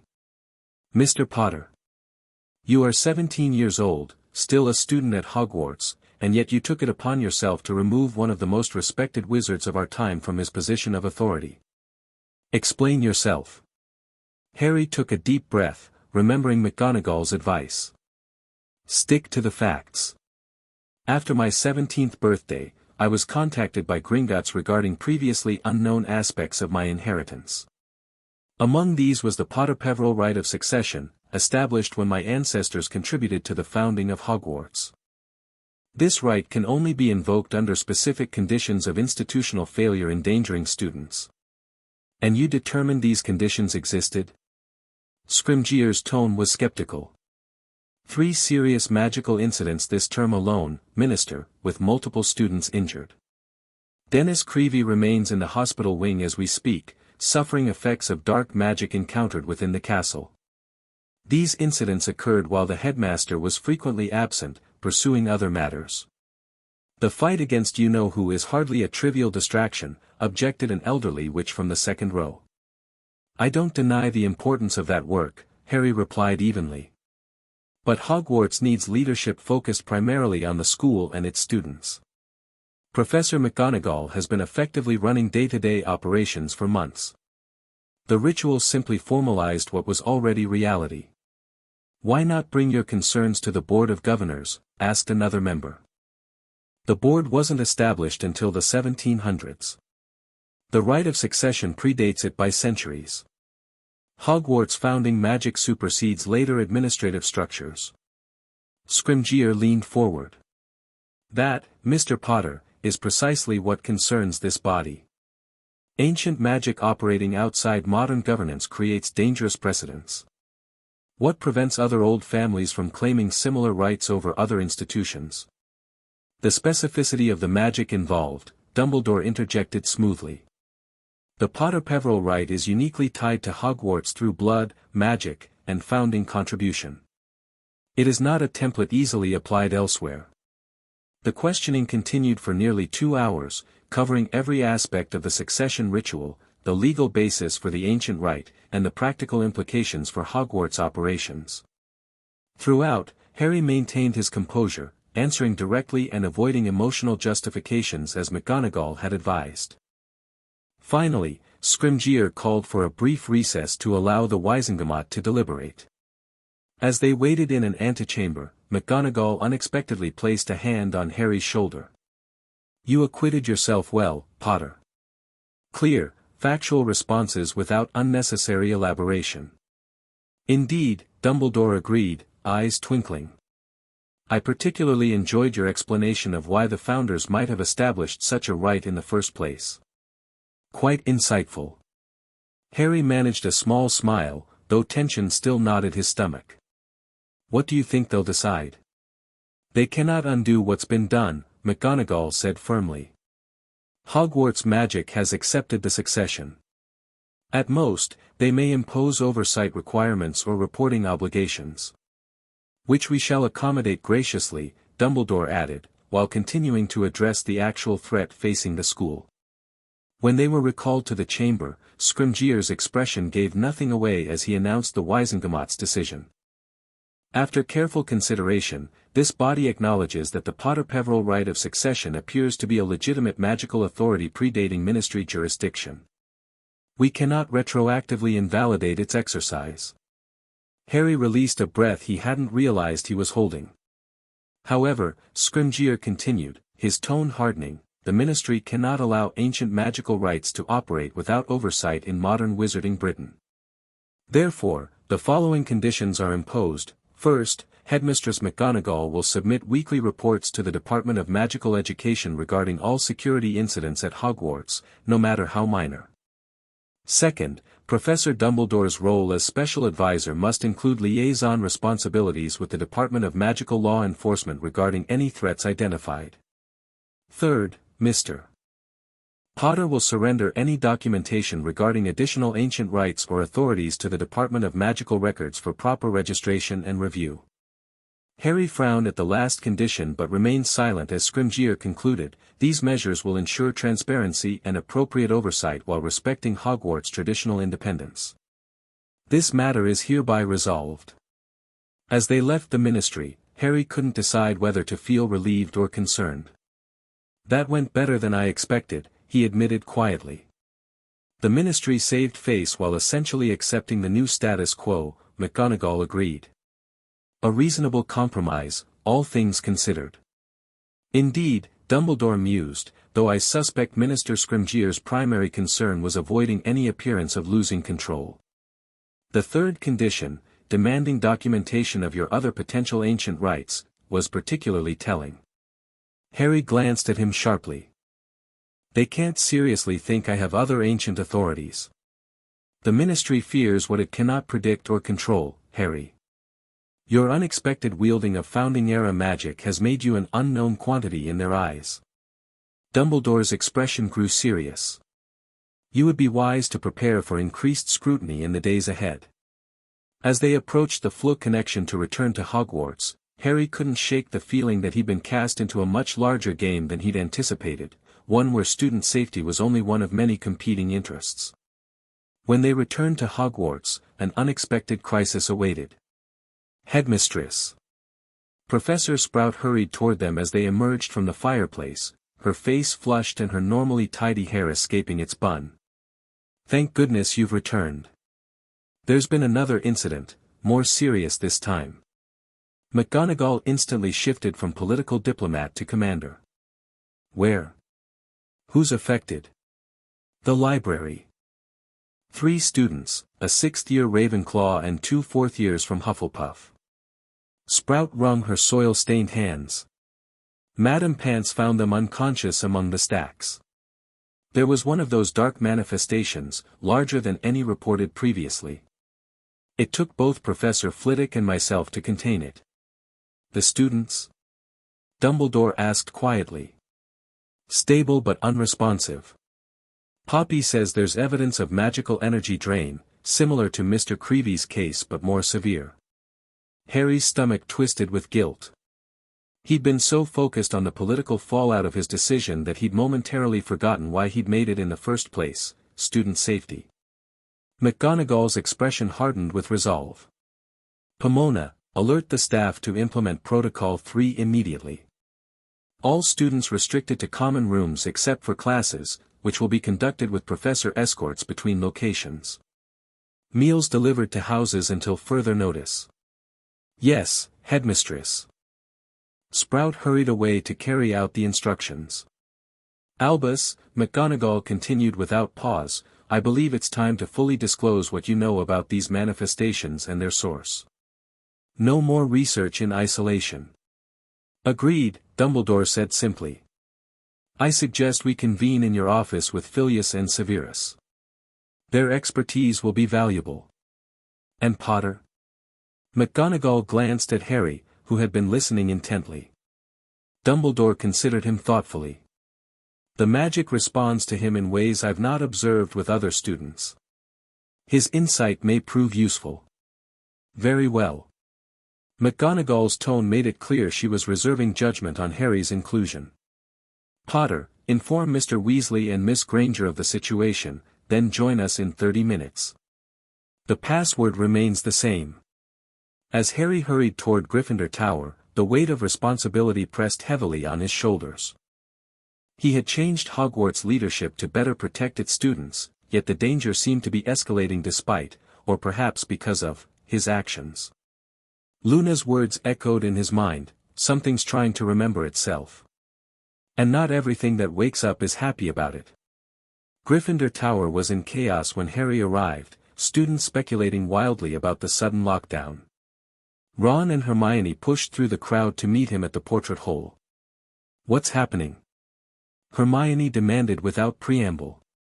Professor Vector just ordered everyone back to the dormitories with no explanation. Harry quickly recounted what he'd learned, watching their expressions shift from concern to alarm. 3 more students. Ron looked pale beneath his freckles. That makes 4 this week alone, plus who knows how many minor incidents that weren't reported. And now I'm supposed to join a meeting with McGonagall and Dumbledore to discuss what's causing these manifestations. Harry ran a hand through his hair, his earlier confidence wavering. What if I've made things worse? What if changing the leadership somehow accelerated whatever's happening? Hermione's brow furrowed in thought. It's possible the ritual itself affected the castle's magic. You said you felt connected to Hogwarts during the ceremony? Harry nodded. Like I could sense the whole castle for a moment. The succession ritual invokes founding-era magic, Hermione mused. Maybe it stirred something that was meant to remain dormant. Great, Harry muttered. So I might have caused this. We don't know that, Ron said firmly. These manifestations were already happening before you did anything. Dumbledore was researching them, remember? Ron's right, Hermione agreed. This was already in motion. The timing might be coincidental. Or catalytic, Harry countered. Either way, I need to help fix it. He glanced at his watch. I should go. McGonagall's expecting me. We're coming with you, Ron stated, crossing his arms in a gesture that brooked no argument. Harry hesitated. She only invited me. And you'll need our help analyzing whatever information Dumbledore shares, Hermione insisted. Besides, we've faced everything else together. Why stop now? Looking at his friends' determined faces, Harry felt a surge of gratitude. Whatever mistakes he might have made, whatever consequences might follow, he wasn't facing them alone. All right, he conceded. But if McGonagall kicks you out, don't argue. McGonagall's eyebrows rose when Harry arrived with Ron and Hermione in tow, but she merely sighed and conjured 2 additional chairs. The office was already crowded with Dumbledore, Flitwick, Snape, and, surprisingly, Professor babbling from ancient runes. Since Mr. Potter has decided this is a group expedition, let's proceed without further delay, McGonagall said dryly. Albus, please share what you know about these manifestations. Dumbledore moved to the center of the room, waving his wand to dim the lights. Another wave conjured a 3-dimensional model of Hogwarts that hovered in midair, certain areas glowing with pulsing red light. These, he indicated the red spots, mark locations where manifestations have been reported this term. Note the pattern. Harry leaned forward, studying the model. The red spots weren't randomly distributed, they formed a rough circle around the central core of the castle, with a concentration in the east wing near the library. They're following ley lines, Hermione breathed, earning an approving nod from Professor babbling. Precisely, Miss Granger. Hogwarts was built at the intersection of 7 major magical ley lines, which the founders utilized to anchor the castle's protective enchantments. Dumbledore traced one glowing pathway with his wand. But they also created something else, a magical repository deep beneath the castle, designed to store excess magical energy. A magical battery? Harry asked, remembering a term from primary school science. A crude but apt comparison, Dumbledore agreed. This repository served multiple purposes, powering the castle's enchantments during magical lean periods, containing potentially dangerous magical discharges, and preserving magical knowledge through turbulent times. The Founder's Vault, Professor babbling interjected, her normally reserved manner animated with scholarly excitement. It's mentioned in several ancient texts, but most historians dismissed it as metaphorical rather than literal. It is very real, Dumbledore assured her. And currently destabilizing. Snape spoke for the first time, his voice silky with barely concealed impatience.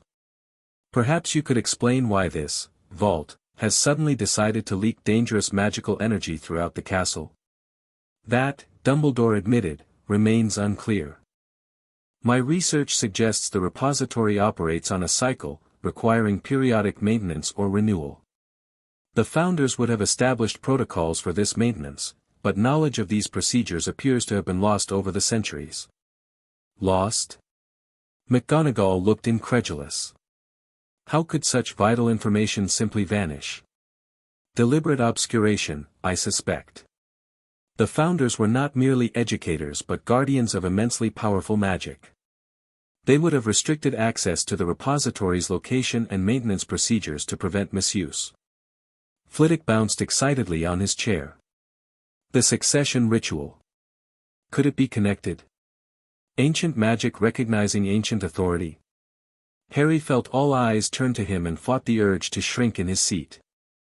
I did feel something during the ritual, a connection to the castle itself.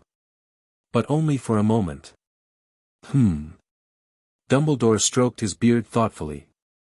It's possible the ritual activated dormant magical pathways within Hogwarts, pathways connected to the repository.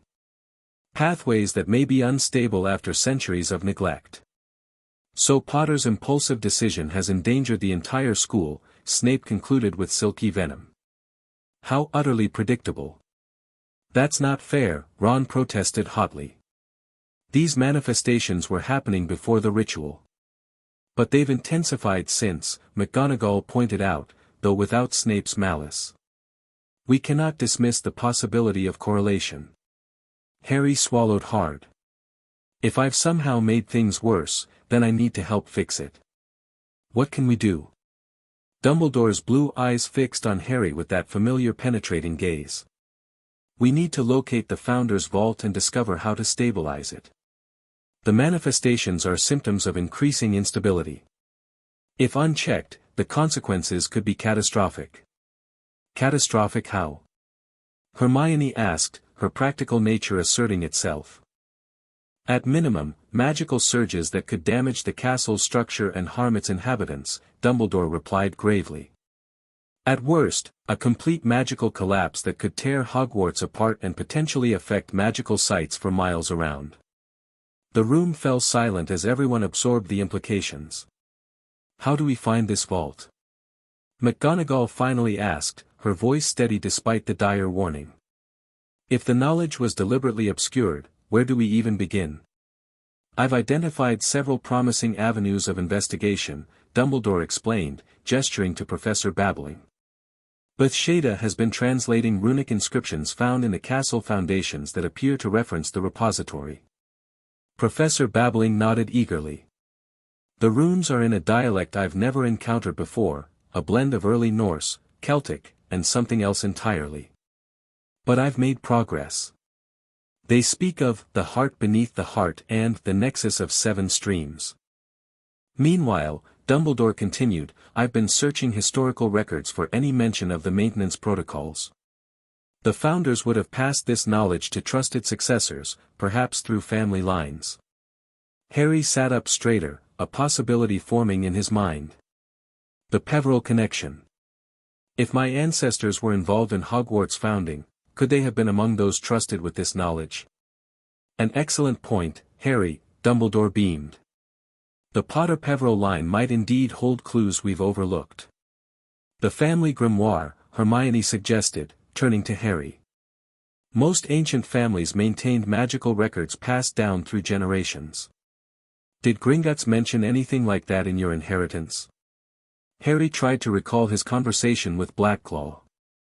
He mentioned several family heirlooms in the main Potter vault, including books and journals. I haven't had time to examine them yet. That should be your next step, McGonagall decided. Potter, arrange to visit Gringotts as soon as possible to retrieve any family records that might contain relevant information. In the meantime, Dumbledore added, we must contain the manifestations and protect the students. I suggest expanding the containment protocols Minerva has already implemented. The meeting continued for another hour as they developed plans to strengthen Hogwarts' defenses while searching for the Founder's vault. Harry contributed where he could, but his mind kept returning to the possibility that his well-intentioned actions might have accelerated a potentially catastrophic magical breakdown. As they prepared to leave, Dumbledore drew Harry aside. Do not blame yourself excessively, Harry. The repository's deterioration began long before your ritual. If anything, your action may have alerted us to the severity of the situation before it's too late. But what if I made it worse? Harry couldn't keep the concern from his voice. Then you'll help make it better, Dumbledore replied simply. Magic this old and complex seldom follows predictable paths. What seems like a complication now may prove fortuitous later. Harry wasn't entirely convinced, but he nodded anyway. I'll go to Gringotts tomorrow if McGonagall approves. I've no doubt she will. Dumbledore's eyes twinkled briefly.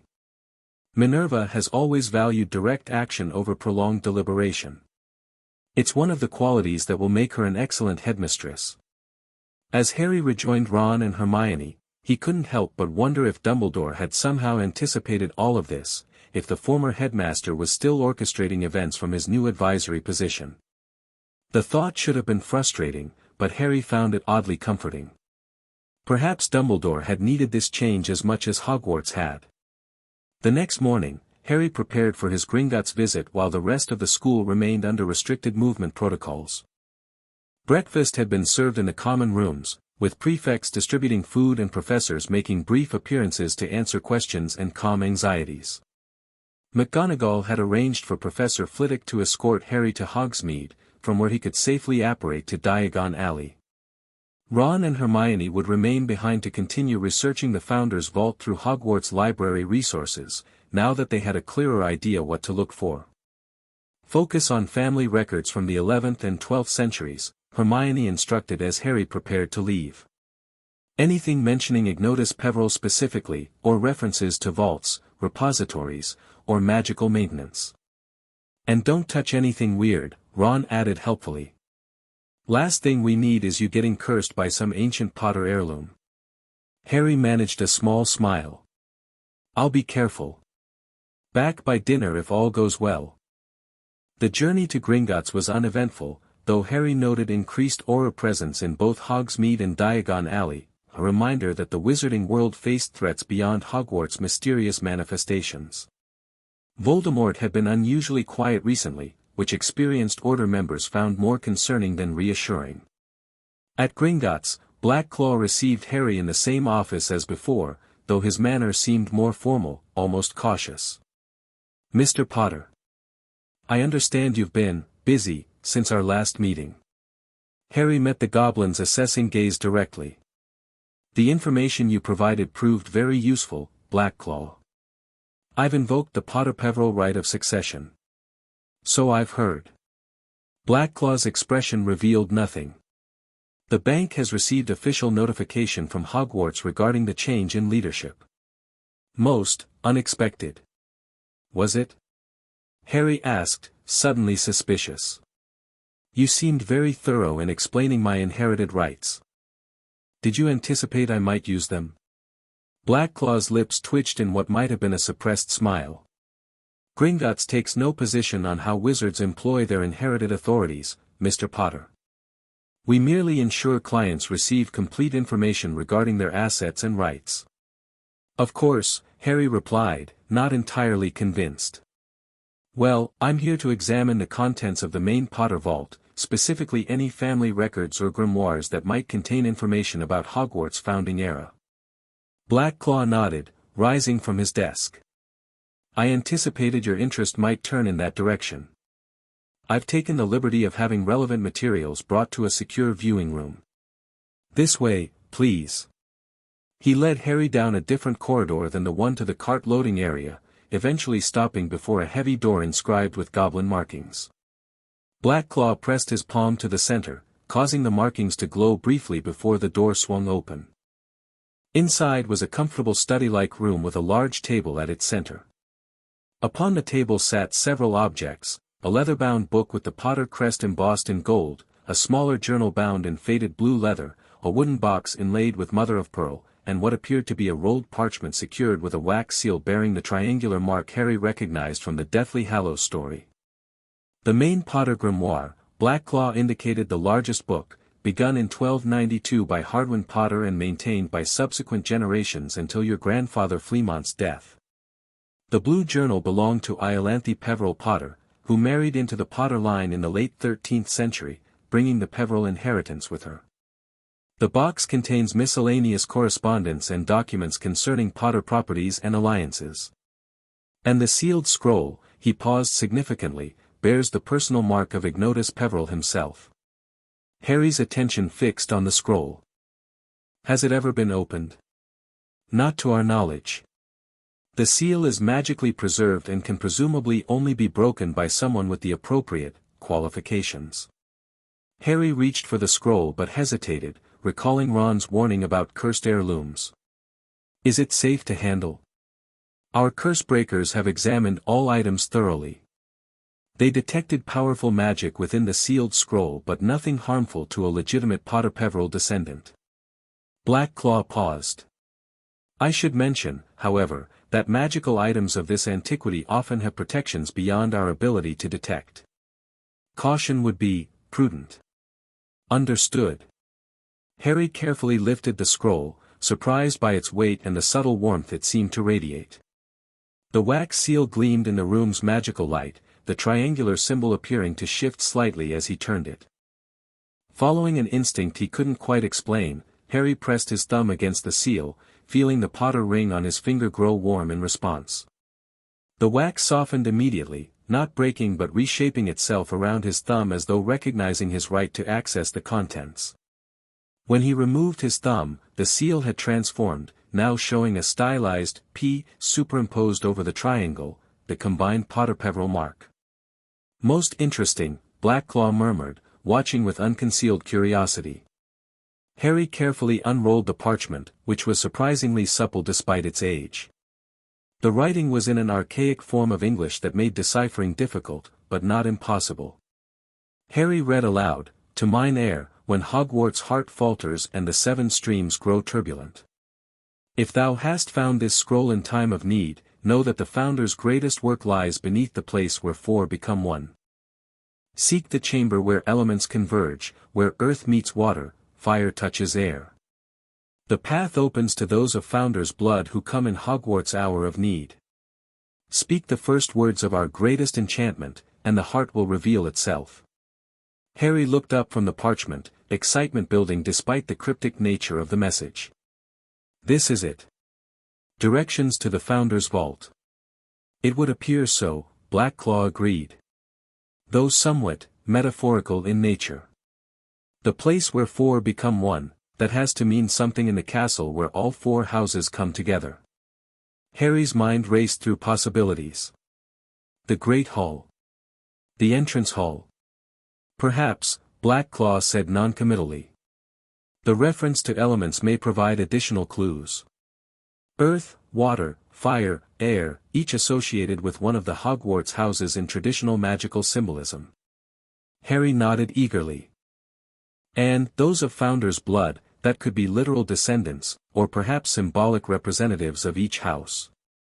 The scroll mentions the first words of our greatest enchantment. Do you know what that might refer to? Harry's excitement dimmed slightly. No, but Professor Dumbledore might. Or Professor Babbling, she specializes in ancient magical texts. Then I suggest you continue your examination of these materials to collect any additional clues before returning to Hogwarts with your findings. For the next several hours, Harry pored over the Potter Grimoire and Iolanthe Peverell's journal, finding scattered references to Hogwarts and the Founders, but nothing as directly relevant as Ignotus's scroll. He carefully copied the most promising passages, including a sketch from Iolanthe's journal showing what appeared to be a chamber with 7 pillars arranged in a circle. Finally, satisfied he'd gathered all the useful information available, Harry prepared to return to Hogwarts. "Thank you for your assistance, Black Claw," he said, gathering his notes.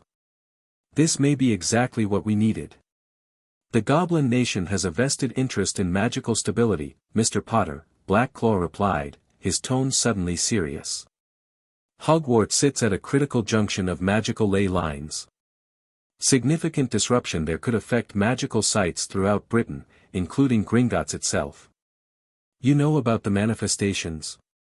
Harry asked, surprised. "We monitor magical fluctuations as part of our security protocols. Recent readings from the Hogwarts region have been concerning." Black Claw fixed Harry with an intense stare. "Find the Founder's vault, Mr. Potter. Stabilize it. The consequences of failure would extend far beyond your school." As Harry left Gringotts, the weight of responsibility pressed heavier than ever. Not just Hogwarts but potentially the entire wizarding world's magical infrastructure might depend on their success. Harry returned to find Hogwarts in a state of heightened tension. 2 more manifestations had appeared during his absence, one in the dungeons near the Slytherin common room, and another in the 7th floor corridor not far from the Room of Requirement. Both had been contained without injuries, but staff and students alike were growing increasingly anxious. "It's getting worse," Hermione confirmed as they huddled in the Room of Requirement, now configured as a research space with tables covered in books and maps of Hogwarts. "Professor Vector told us the manifestations are appearing with increasing frequency and intensity. And they're affecting the castle's ambient magic." "Affecting it how?" Harry asked, spreading out his notes from Gringotts. "Spells misfiring, enchanted objects behaving erratically," Ron explained, pointing to a chart Hermione had created. "The moving staircases changed configuration 3 times in 10 minutes this morning. And Peeves somehow turned solid for half an hour. Filch nearly had a heart attack when he realized he could actually grab the poltergeist. McGonagall's called an emergency staff meeting tonight," Hermione added. "They're discussing evacuation contingencies if things continue to deteriorate." Harry's stomach dropped. Evacuate Hogwarts? That would be unprecedented. "So was changing the headmaster through ancient magic," Ron pointed out. "Seems like we're breaking all kinds of records lately." Harry flushed but focused on sharing what he'd discovered. He explained Potter-Peverell's scroll and its cryptic directions, along with the additional fragments he'd gathered from the Potter family records. Hermione listened intently, making notes and occasionally asking clarifying questions. When Harry finished, she sat back with a thoughtful expression. "The place where 4 become 1 and where elements converge. I think I know where this is referring to." "The Great Hall," Harry suggested. She shook her head. "No, something more specific.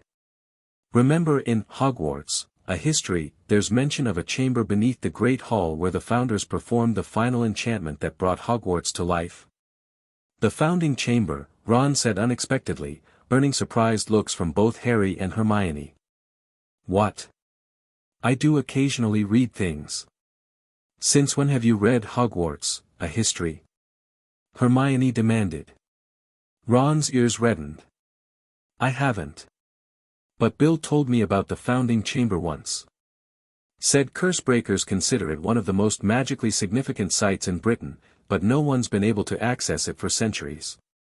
"That has to be it," Harry said excitedly. "The place where the 4 founders joined their magic to create Hogwarts, where 4 become 1.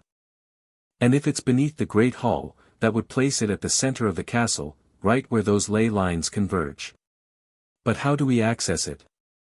Hermione asked practically.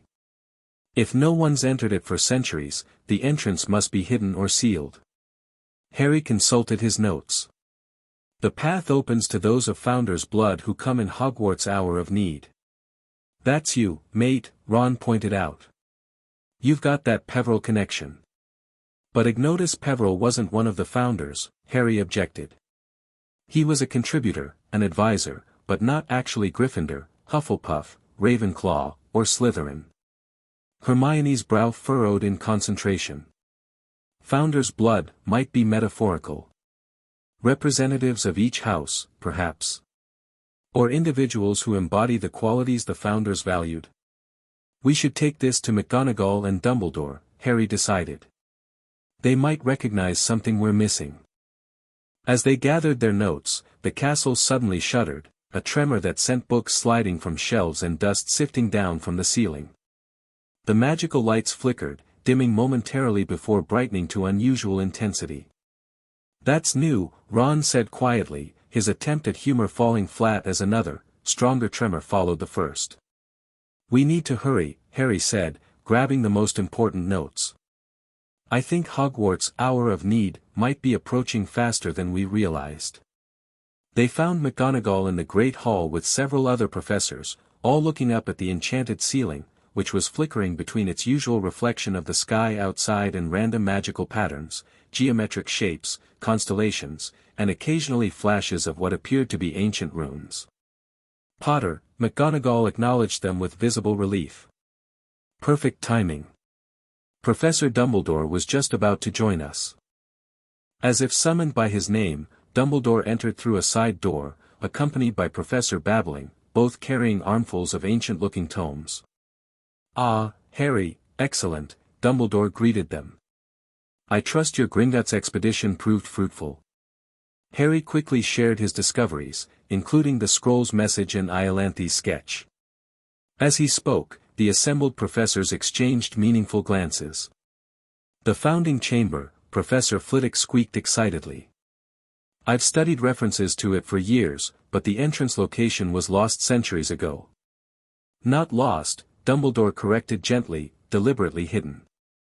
And now, it seems, ready to be rediscovered in Hogwarts' time of need." Another tremor shook the hall, stronger than before. The floating candles above swayed precariously, several extinguishing with small puffs of smoke. "Time is clearly of the essence," McGonagall said briskly. "Albus, you believe we can access this chamber?" "With Harry's help, yes." Dumbledore turned to Harry, his blue eyes intense.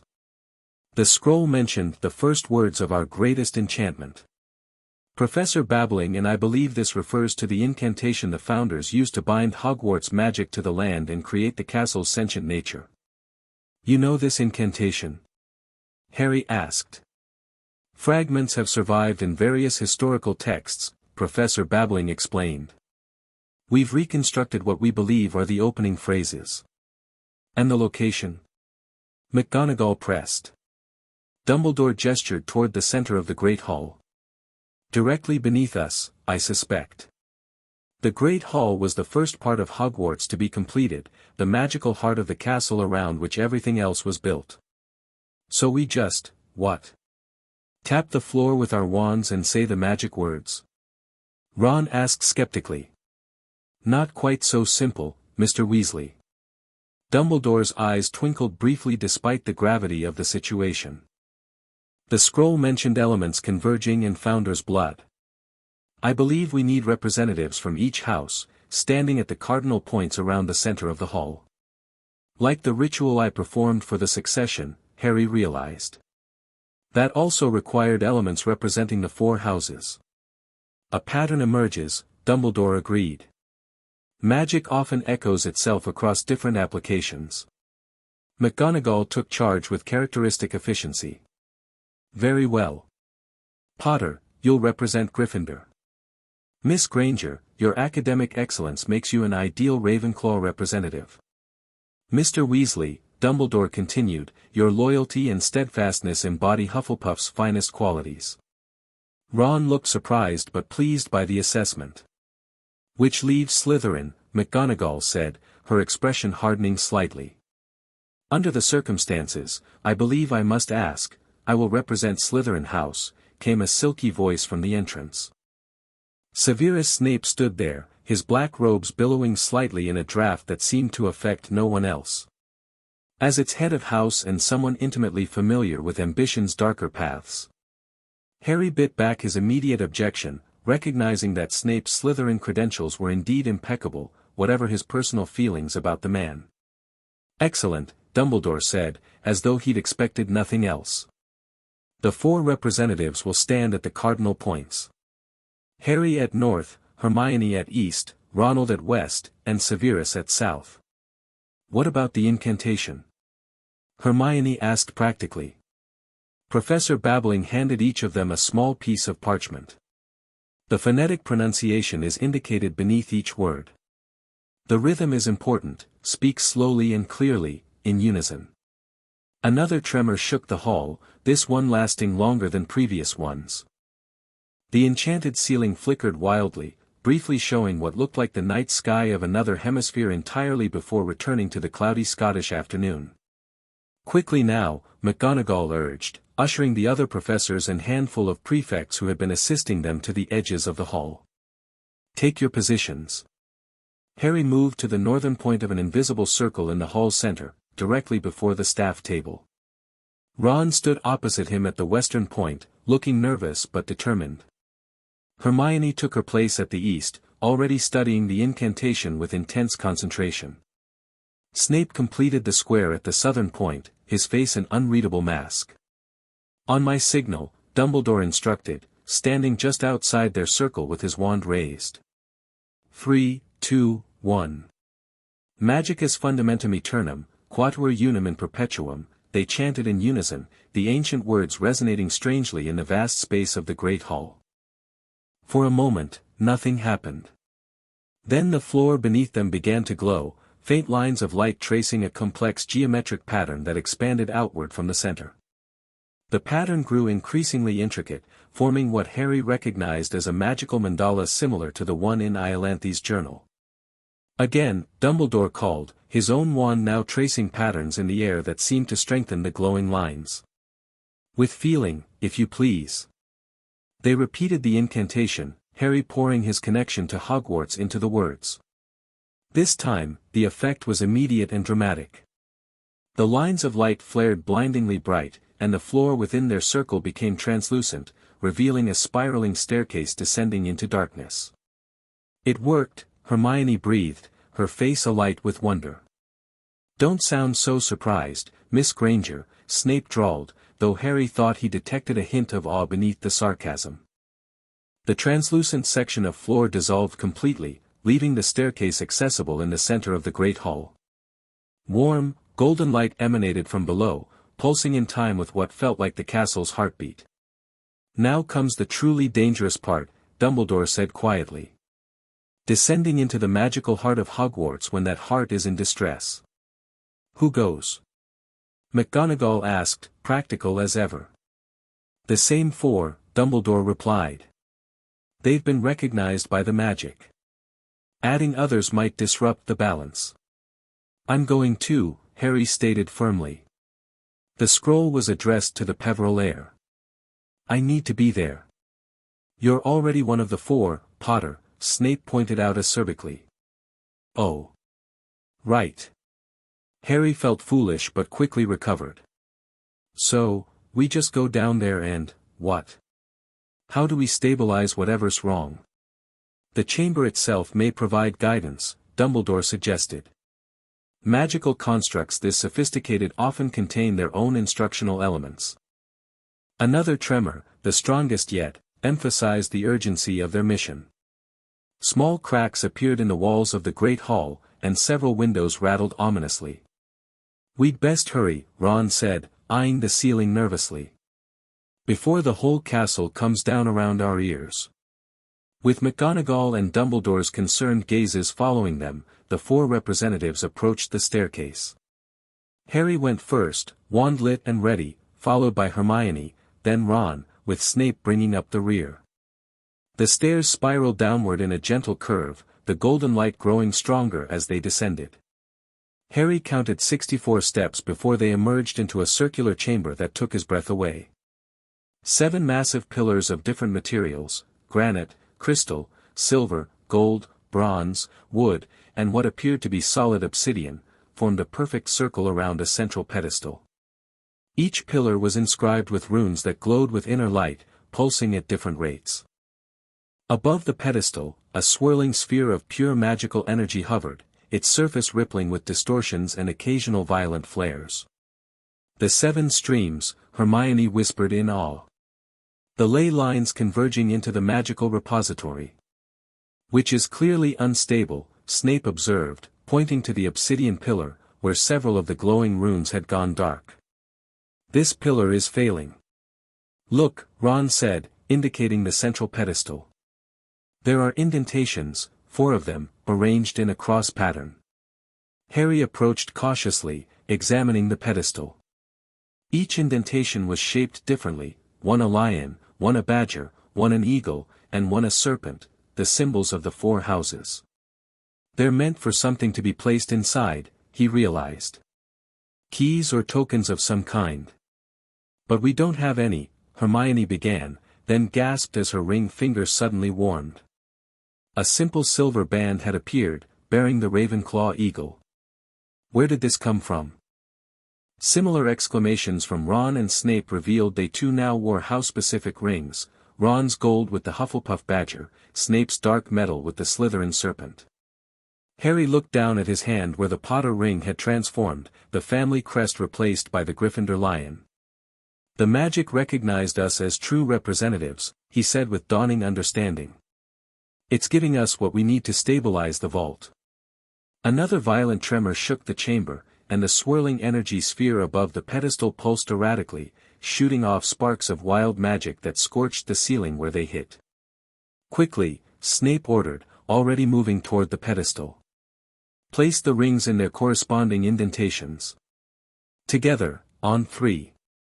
They positioned themselves around the pedestal, each facing their house symbol. Harry felt the ring grow warm again, almost eager to fulfill its purpose. 1, 2, 3. In perfect unison, they removed their rings and placed them into the indentations. The effect was instantaneous and dramatic. The pedestal glowed with golden light that shot upward into the unstable energy sphere, which immediately began to calm, its violent fluctuations smoothing into a more regular pulse.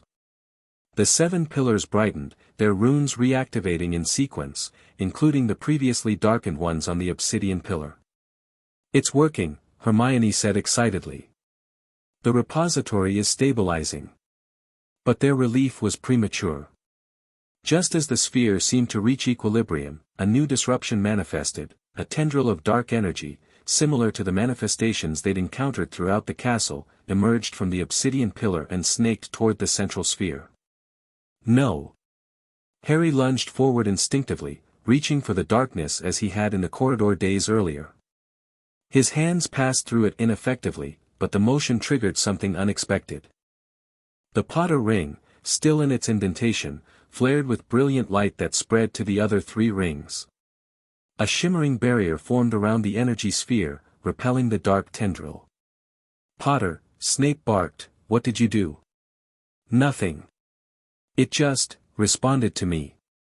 Harry stared at his ring, which continued to glow brighter than the others. "The Peverell connection," Hermione realized. "Harry, I think you need to do something more. The scroll was addressed to you specifically, there must be a reason." Another dark tendril emerged, stronger than the first, pushing against the barrier which began to weaken under the assault. Harry closed his eyes, trying to recall exactly what the scroll had said. "The path opens to those of Founder's blood who come in Hogwarts' hour of need." They'd opened the path, but something more was required. Acting on instinct, Harry placed his hand over his ring in the indentation and spoke from his heart. "I, Harry James Potter, heir of Peverell, friend of Hogwarts, call upon the founding magic to heal what has broken and restore what has faltered." Magic surged through him, raw and ancient, connecting him to the castle above in a way that made the succession ritual seem like a pale echo. He sensed Hogwarts as a living entity, wounded, confused, but responding to his call. Through this connection, he somehow understood what had happened. "The maintenance cycle," he gasped, struggling to translate the abstract magical knowledge into words. "It's been neglected for too long. The repository needs renewal." "Renewal how?" Snape demanded, watching the barrier weaken further as a third dark tendril joined the attack. "Through us. Through representatives of the 4 houses." Harry looked around at his companions. "We need to reaffirm the founding principles. To remind Hogwarts what it stands for." Understanding dawned in Hermione's eyes. "The house virtues. Courage, wisdom, loyalty, ambition, the qualities the founders valued above all else." "Exactly." Harry placed his other hand over Ron's and Hermione's rings. "Snape, quickly, join hands. We need to complete the circle." For a moment, Harry thought Snape would refuse, but as another violent tremor shook the chamber, the potion's master reached out, placing one hand over Hermione's and extending the other to Harry, completing the circuit. The moment the circle closed, magic flowed between them, raw, potent, and ancient. Harry felt Gryffindor's courage strengthening his resolve, Ravenclaw's wisdom expanding his understanding, Hufflepuff's loyalty binding them together, and even Slytherin's ambition focusing their intent toward a single purpose, the renewal of Hogwarts' heart. Words came to Harry unbidden, and he spoke them with absolute conviction. 4 houses, 1 school. 4 paths, 1 journey. 4 streams, 1 magic. By courage, wisdom, loyalty, and ambition, we renew the sacred trust. The others joined in, speaking as one voice, Hogwarts renewed, Hogwarts restored, Hogwarts enduring until magic's end. The barrier around the energy sphere expanded suddenly, absorbing rather than repelling the dark tendrils. The sphere itself transformed, its chaotic energy resolving into a perfectly balanced orb of swirling light, pulsing in a strong, steady rhythm. The 7 pillars blazed with renewed power, their runes shifting into new configurations before settling into a harmonious pattern. The tremors ceased, and the chamber filled with a sense of profound rightness that Harry felt in his very bones. "We did it," Ron breathed, breaking the reverent silence. "We actually did it." Slowly, reluctantly, they separated their hands.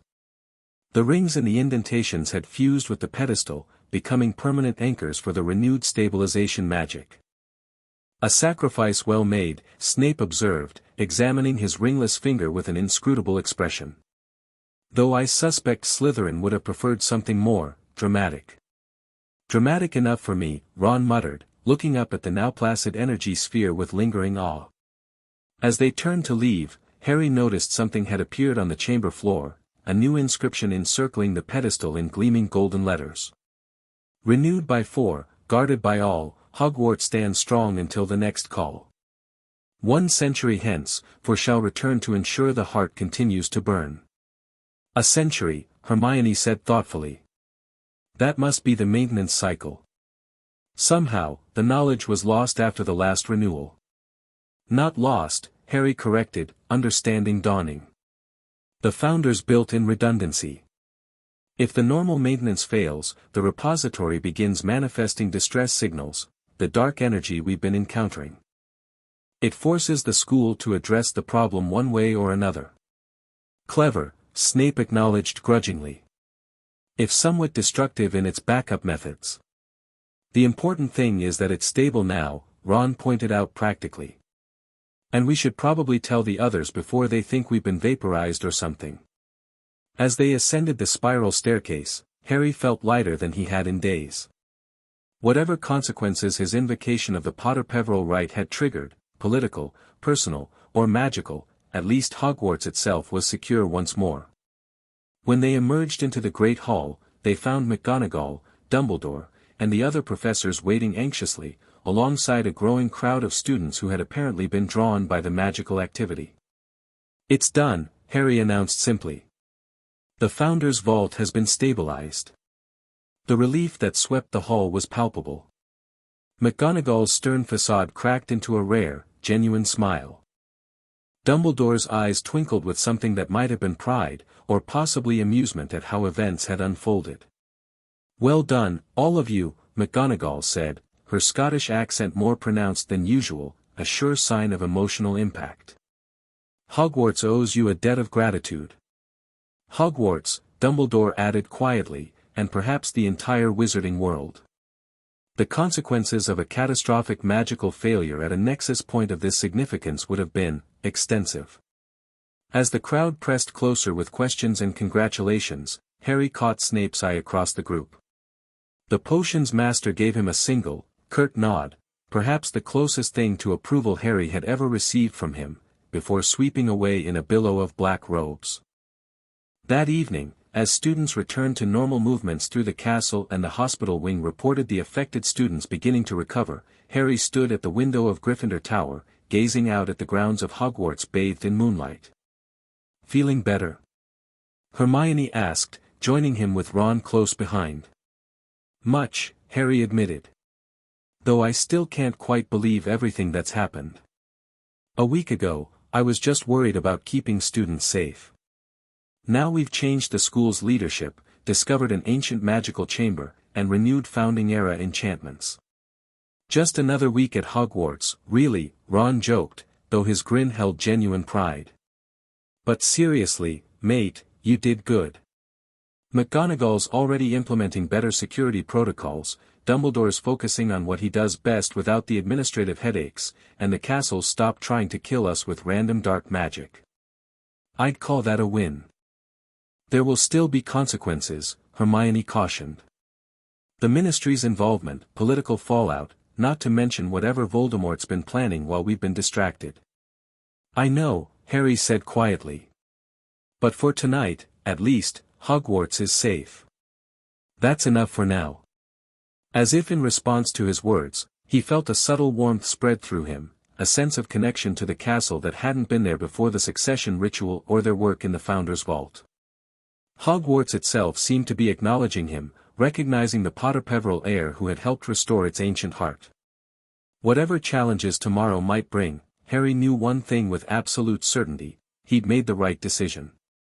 Hogwarts was where he belonged, and protecting it, along with the students who called it home, would always be worth any price he might have to pay. Chapter 3, Trials of Leadership. The weeks following the stabilization of the Founder's Vault brought a tentative normalcy back to Hogwarts. The dark manifestations ceased entirely, and the affected students, including Dennis Creevey, recovered fully, though they retained little memory of their encounters with the wild magic.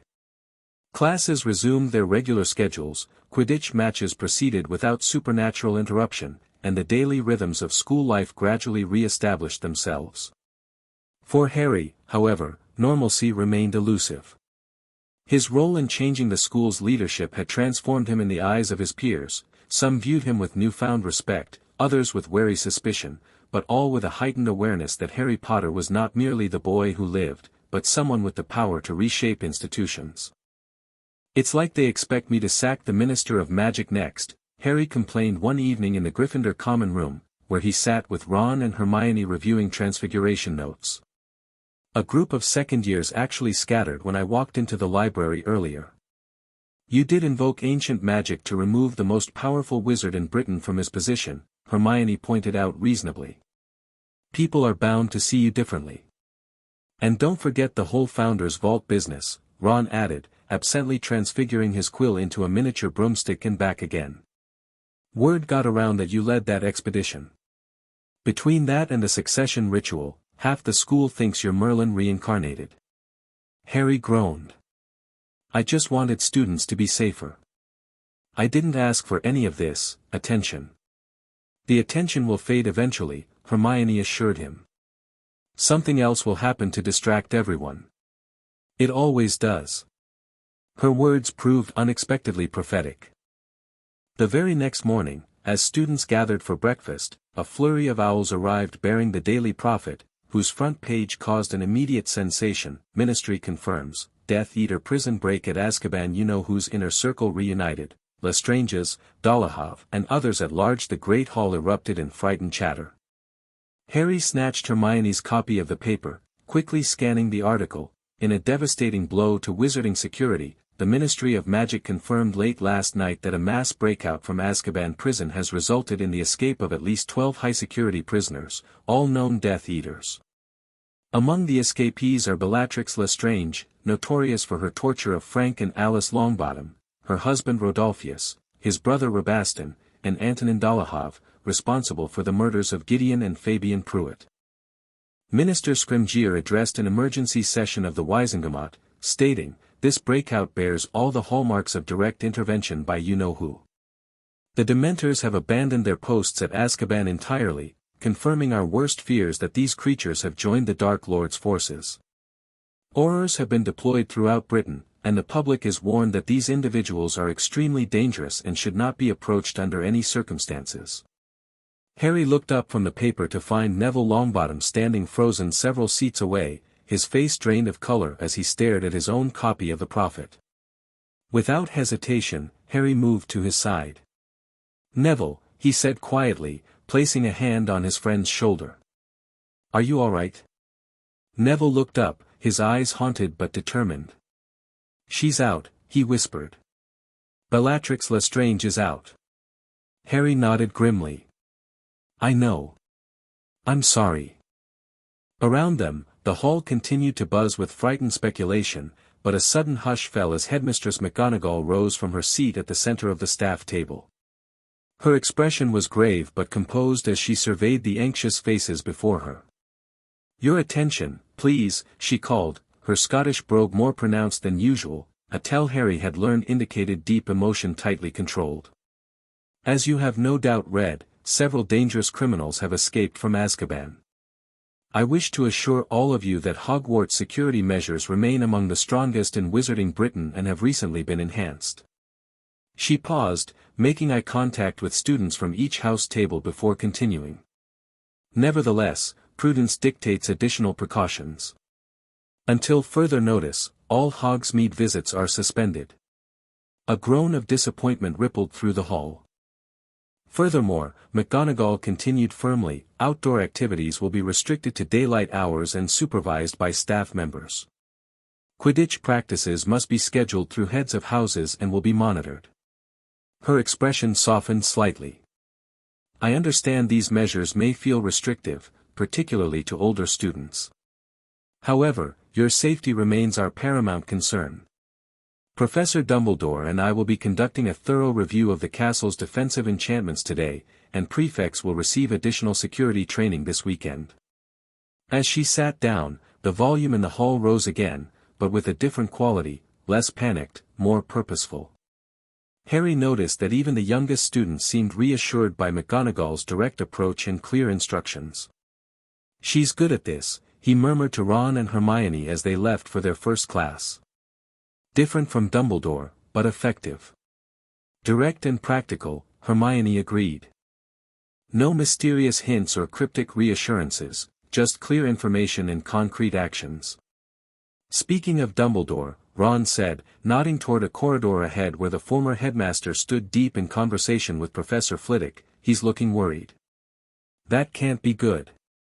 Harry studied Dumbledore's expression from a distance, noting the absence of his usual serene demeanor. "The timing of this breakout feels deliberate," he said slowly. "Right after we stabilized the Founder's Vault. Like Voldemort was waiting for us to be distracted by internal problems before making his move." Hermione's eyes widened. "You think he knew about the vault's instability?" "I think he has spies and sources we don't know about," Harry replied grimly. "And I think this is just the beginning." Harry's premonition proved accurate. Over the next few days, reports filtered in of Death Eater sightings across Britain, a village in Yorkshire terrorized, a Muggle family in Cornwall found dead with the dark mark floating above their home, mysterious disappearances in London and Edinburgh. The wizarding community retreated into a defensive posture reminiscent of the First War against Voldemort, with businesses closing early and magical households reinforcing their protective enchantments. At Hogwarts, McGonagall implemented her security measures with efficient thoroughness. The castle's outer defenses were strengthened with additional wards designed by Flitwick and Dumbledore working in tandem. Prefects received intensive training in defensive magic and emergency protocols. Staff patrols were doubled, particularly at night. Harry found himself oddly relieved by the external threat, not because he welcomed Voldemort's renewed activity, but because it shifted attention away from his role in the succession and toward the common danger they all faced. "Potter." Harry turned to find Professor McGonagall approaching him as he left the Defense Against the Dark Arts classroom. "Yes, Professor." "My office, please. 5 o'clock this evening." Her expression gave nothing away. "Professor Dumbledore will be joining us." "Has something happened?" Harry asked, immediately alert. 5 o'clock, Potter," she repeated, already moving away. "Don't be late." Throughout the remainder of the day, Harry's mind churned with possibilities. Had there been another breakout? Was someone at Hogwarts in specific danger? Or was this about his invocation of the Potter-Peverell rite, some delayed consequence he hadn't foreseen? By the time he approached the gargoyle guarding the headmistress's office, his nerves were wound tight. "Caledonian clarity," he said, and the guardian leapt aside, revealing the spiral staircase beyond. At the top, he found not just McGonagall and Dumbledore waiting, but an unexpected third party, Rufus Scrimgeour, Minister for Magic, his tawny hair and wire-rimmed glasses giving him the appearance of an aging lion preparing to pounce. "Ah, Mr. Potter. Punctual, I see." Scrimgeour's tone was cordial but measured. "Please, sit down." Harry took the offered chair, glancing questioningly at McGonagall, who gave him a small nod of reassurance. "Minister Scrimgeour has requested this meeting," she explained, "to discuss a matter of potential concern to Hogwarts security." "Potential concern," Scrimgeour echoed with a humorless laugh. "That's putting it mildly, Minerva. Mr. Potter, we have credible intelligence that you personally have become a primary target for the recently escaped Death Eaters." Harry blinked, surprised not by the information itself, but by the direct manner in which it was delivered. "I'm always a target, Minister." "That's hardly news." "What is news," Scrimgeour continued, leaning forward, "is that we've intercepted communication suggesting a planned attack on Hogwarts specifically to reach you. An attack coordinated by Bellatrix Lestrange herself." That got Harry's full attention. "When?" "Soon. Possibly within days." Scrimgeour's gaze was penetrating. "Which brings me to the purpose of this meeting. The Ministry is prepared to offer you specialized protection, relocation to a secure facility until the immediate threat has been neutralized." Harry stared at him incredulously. "You want me to leave Hogwarts?" "For your own safety, and for the safety of your fellow students," Scrimgeour confirmed. "Your presence here, under the current circumstances, places the entire school at risk." "No. Mr. Potter, I said no."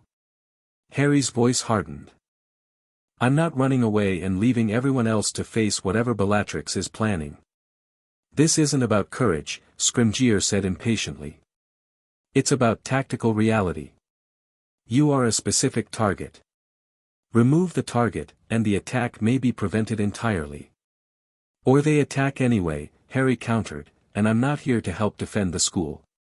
"Harry," Dumbledore interjected gently, "the Minister's concern is not unreasonable." "Your safety is no more important than anyone else's," Harry finished firmly. "Besides, you both know Voldemort wants me alive. He's got some personal stake in being the one to kill me. Bellatrix wouldn't dare kill me herself, she'd be signing her own death warrant." McGonagall, who had remained silent throughout the exchange, finally spoke. "Potter's right about you-know-whose intentions. And I must say, Minister, that removing students from Hogwarts sets a concerning precedent. If we evacuate Potter, who's next? Longbottom, because Bellatrix holds a grudge against his family? The Weasley children, because their father works for the Ministry? Where does it end?" "Where it ends," Scrimgeour said sharply, "is with preventing a mass casualty event at Britain's premier educational institution. Need I remind you, Headmistress, that your position already rests on somewhat unconventional foundations? The Ministry could insist on more direct intervention in Hogwarts affairs." The temperature in the room seemed to drop several degrees. McGonagall straightened in her chair, fixing Scrimgeour with a gaze that had reduced generations of students to quivering submission. "The Ministry," she said in a dangerously quiet voice, "has no authority to remove students from Hogwarts against the judgment of its headmistress. Not even under educational decree, as your predecessor discovered to his detriment. And should you attempt to assert such authority, you would find that Hogwarts' own magic is remarkably selective, about which Ministry directives it chooses to accommodate." Scrimgeour's eyes narrowed. "Is that a threat, Minerva?" "Merely an observation on magical realities, Minister." McGonagall's tone remained icily polite. "Hogwarts protects its own." Dumbledore cleared his throat diplomatically. "Perhaps there's a middle path here. Rather than removing Harry from Hogwarts, which I agree would be both tactically and symbolically problematic, we might instead focus on enhancing the school's defenses against this specific threat." "What did you have in mind?" Scrimgeour asked, clearly relieved by the shift away from direct confrontation. "A controlled activation of Hogwarts' deepest defensive enchantments," Dumbledore replied. "Not the general wards that protect against ordinary intrusion, but the more aggressive measures designed specifically to repel concentrated dark magic." McGonagall's eyebrows rose. "You're suggesting the Founder's Shield?" "Indeed. Dumbledore's eyes twinkled briefly. Given our recent experience with the Founder's Vault, I believe we now have both the knowledge and the personnel to successfully invoke these ancient protections. Harry looked between them, confused. What's the Founder's Shield? A defensive system integrated into Hogwarts' very foundations, Dumbledore explained. Unlike the standard wards, which merely prevent entry, the shield actively repels those with harmful intent. It can distinguish friend from foe with remarkable precision and respond proportionally to the level of threat. Why isn't it always activated? Harry asked the obvious question. Because it requires extraordinary magical resources to maintain, McGonagall answered. It was designed for wartime use only, when the school faced direct, organized assault. Which, Scrimgeour pointed out grimly, appears to be exactly our current situation. For a moment, the four sat in contemplative silence. Then McGonagall nodded decisively. Very well.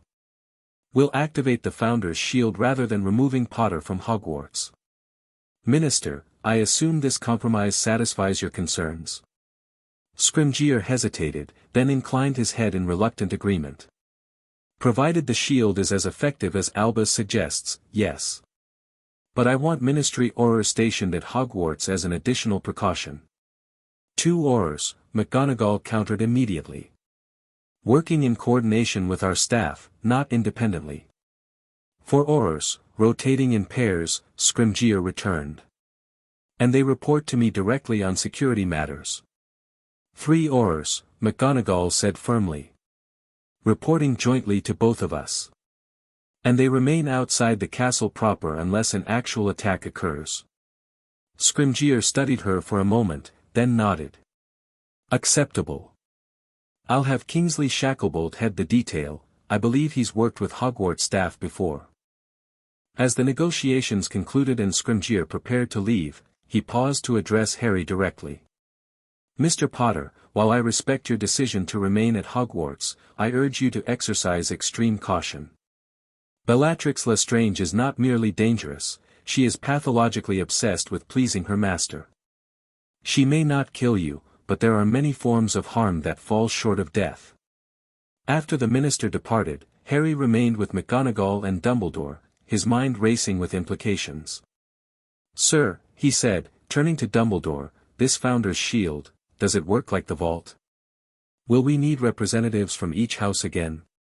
Similar principles, but different application, Dumbledore replied. The shield's activation requires 3 key elements, the Headmistress's formal command, the blood of Hogwarts defender, and the will of its protector. That sounds cryptic, Harry said. McGonagall sighed. Albus still enjoys his little mysteries, even as special advisor. What he means, Potter, is that as Headmistress, I must issue the formal invocation. You, as both the Potter-Peverell heir and someone who has demonstrated commitment to Hogwarts protection, must contribute a drop of blood to seal the enchantment. And the will of its protector? Harry asked. That, Dumbledore said, eyes twinkling, would be me. Despite my change in status, the castle still recognizes me as having dedicated my life to its defense. The shield requires that tripartite commitment, authority, inheritance, and dedication, to fully manifest. When do we do this? Harry asked, already rolling up his sleeve. Not so hasty, Potter, McGonagall cautioned. The shield's activation is not without consequences. While active, certain aspects of Hogwarts will change. Passages will rearrange themselves. Staircases will become more selective about whom they carry. The castle itself will become more aware of everyone within its walls. Students will need to be prepared, Dumbledore added. Particularly those who might have, let's say, ambiguous allegiances. The shield responds harshly to those it perceives as internal threats. Harry thought of Malfoy and other Slytherins with Death Eater connections. You're worried the shield might hurt students whose parents are Death Eaters. Only if those students themselves harbor actively harmful intentions toward their peers, Dumbledore clarified. The shield distinguishes between inherited connection and personal choice. But it would be prudent to warn all students before activation. McGonagall nodded in agreement. I'll address the school at dinner tonight, and will perform the activation at midnight. Potter, you'll need to inform Ms. Granger and Mr. Weasley. I have no doubt they'll be involved regardless of whether we officially include them. Harry grinned, recognizing the grudging affection beneath her stern exterior. Yes, Professor. They'd find a way to help even if we tried to exclude them. Indeed, Dumbledore chuckled. Some friendships transcend mere institutional regulations, a fact I've come to appreciate more fully in recent years.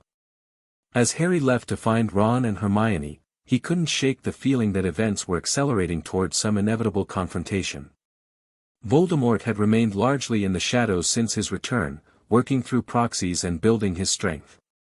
But the Azkaban breakout and this planned attack suggested a new phase, more direct, more aggressive, and potentially more desperate. Why now? What had changed to prompt this escalation? The questions followed Harry through the corridors of Hogwarts, which suddenly seemed more precious and more vulnerable than ever before. Dinner that evening was a subdued affair. News of the minister's visit had spread through the school with predictable speed, generating fresh anxiety among students already on edge from the Azkaban breakout. When McGonagall rose to speak, the Great Hall fell instantly silent. As many of you are aware, she began without preamble. Minister Scrimgeour visited Hogwarts today to discuss security concerns arising from the recent Azkaban breakout. We have credible information suggesting that escaped Death Eaters may be planning an attack on Hogwarts in the near future. Murmurs of alarm rippled through the hall, but McGonagall continued steadily. There is no cause for panic. Hogwarts has withstood greater threats throughout its long history, and we are taking extraordinary measures to ensure your safety. Tonight, Professor Dumbledore and I will activate an ancient defensive system known as the Founder's Shield, a powerful enchantment designed specifically to repel those with harmful intentions toward the school and its inhabitants. She paused, her gaze sweeping across the 4 house tables. You should be aware that the activation of the shield will cause temporary changes to the castle itself. Corridors may rearrange. Staircases will become more selective. Dormitory entrances will recognize only legitimate residents.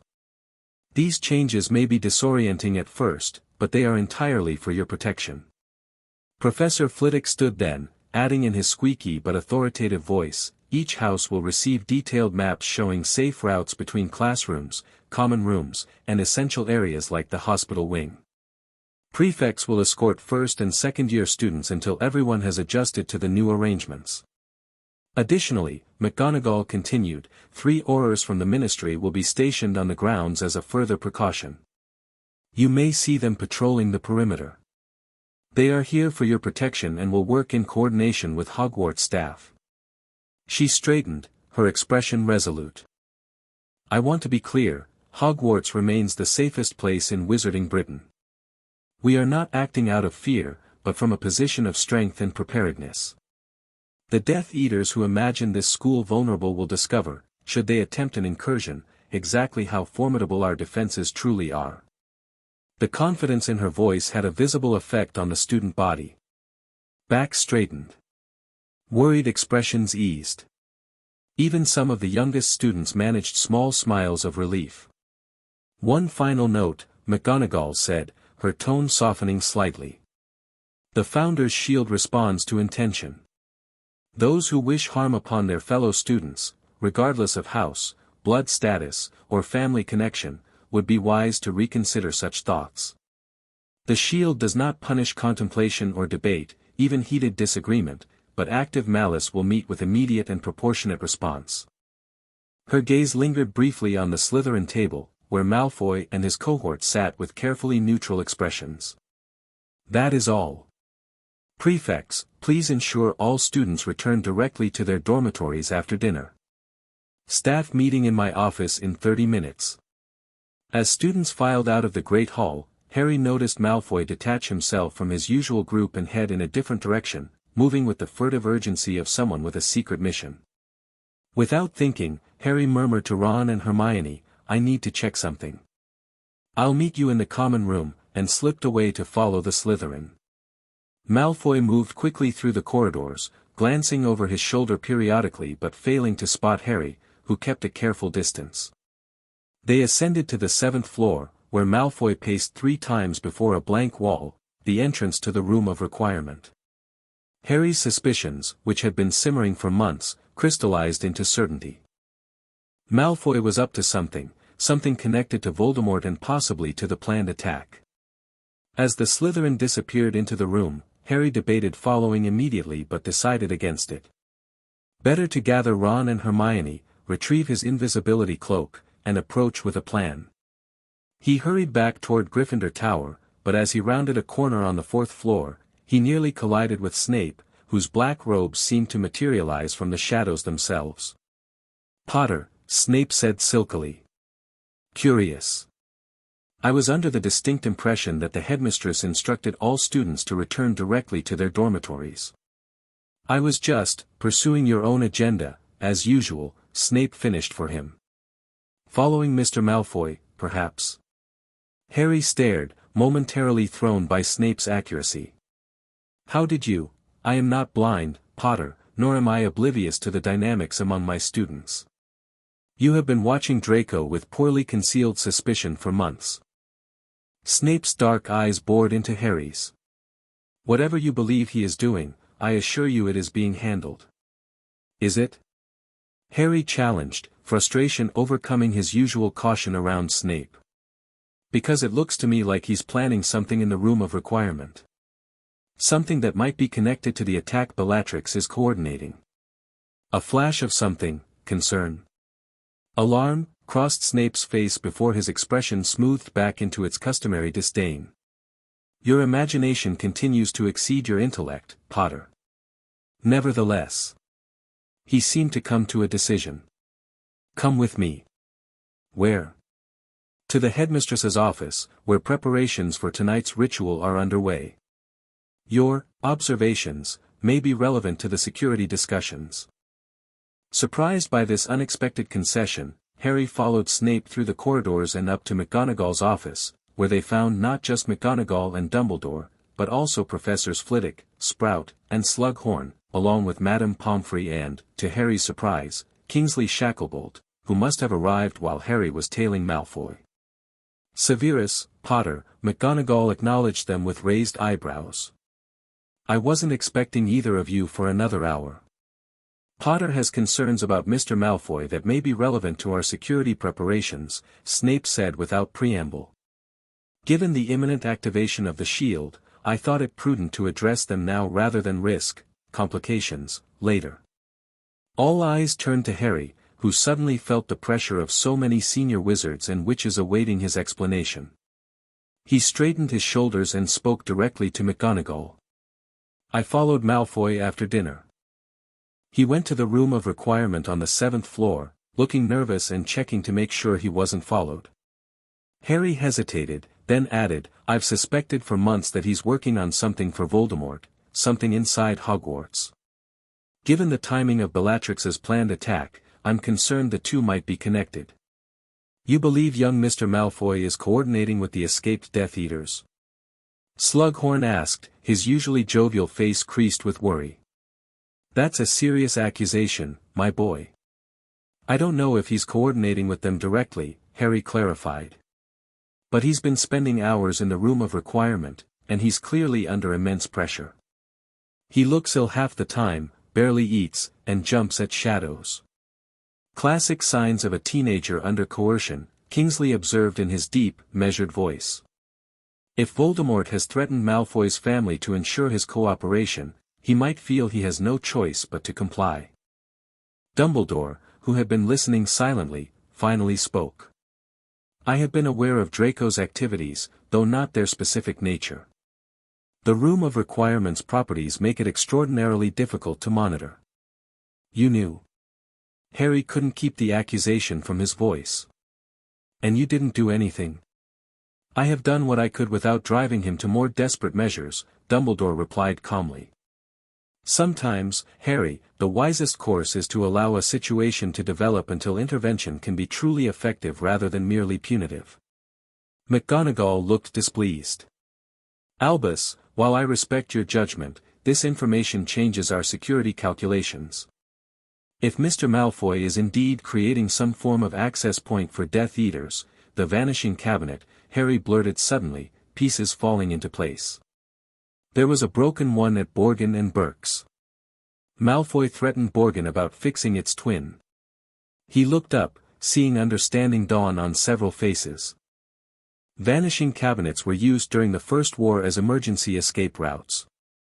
If Malfoy's repairing the one at Hogwarts, he could create a direct passage bypassing all external wards, Flitwick finished, his voice unusually grave.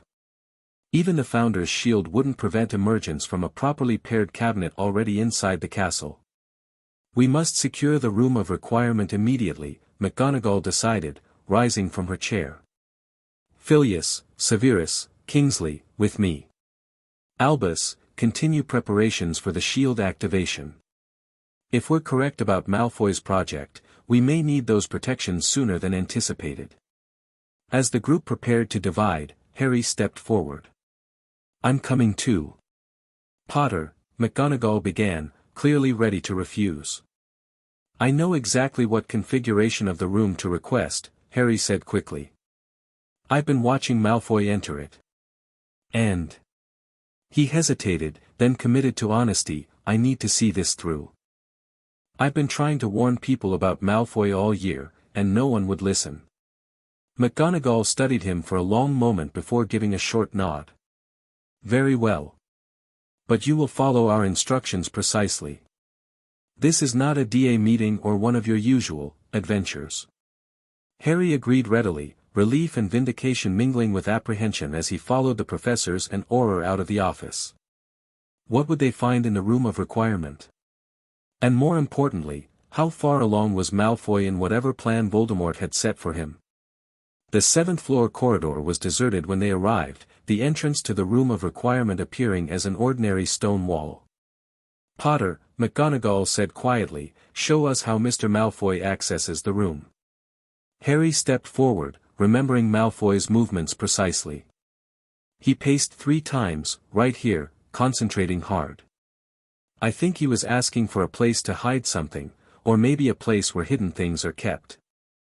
Flitwick nodded thoughtfully. One of the room's most ancient configurations. A repository for generations of lost and concealed objects. Stand back, Kingsley advised, drawing his wand. If Malfoy is inside, he may react defensively when the door opens. Harry and the professors positioned themselves to either side of where the door would appear. Then Harry paced 3 times, concentrating hard. I need to see the place where Malfoy is hiding the Vanishing Cabinet. I need to see where Malfoy goes. I need to find what Malfoy is repairing. A door materialized in the wall, ornate and ancient-looking. Kingsley moved forward smoothly, wand raised in a ready position, and eased the door open while the others maintained defensive stances. No spells flew out to greet them. After a tense moment, Kingsley gestured for them to follow, and they entered the room of requirement, transformed into a cathedral-like space filled with towering piles of objects hidden by generations of Hogwarts inhabitants. Broken furniture, forbidden items, contraband goods, and thousands of books formed precarious mountains that reached toward the distant ceiling. Merlin's beard, Flitwick breathed, clearly torn between scholarly fascination and practical concern. Spread out, McGonagall directed. Look for a large wooden cabinet, possibly covered or partially hidden. They moved through the cluttered aisles, wands lit to pierce the gloom. Harry stuck close to Snape, whose expression suggested he knew more than he was saying about Malfoy's activities. After several minutes of searching, Flitwick's voice called out, "Here. I believe I've found it." They converged on the diminutive professor, who stood before a large object draped in a faded cloth. Kingsley carefully removed the covering to reveal an ornate black cabinet, its surface recently polished and its hardware gleaming. It appears nearly restored, Snape observed, examining the cabinet without touching it. The runic configurations are active, and the dimensional anchors are properly aligned. Could it be used right now? McGonagall asked sharply. Snape hesitated, then nodded. I believe so, yes. Perhaps not with perfect reliability, but functional. Then we've found it just in time, Kingsley said grimly. The question now is, where is Malfoy? As if in answer to his question, a noise came from deeper within the room, the sound of something heavy falling, followed by a muffled curse. All five turned toward the source, wands raised. Mr. Malfoy, McGonagall called, her voice echoing through the cavernous space. We know you're here. Please come out so we can discuss this situation rationally. Silence followed her request. Then, from behind a teetering pile of broken desks, Draco Malfoy emerged, his face a mask of terror and defiance.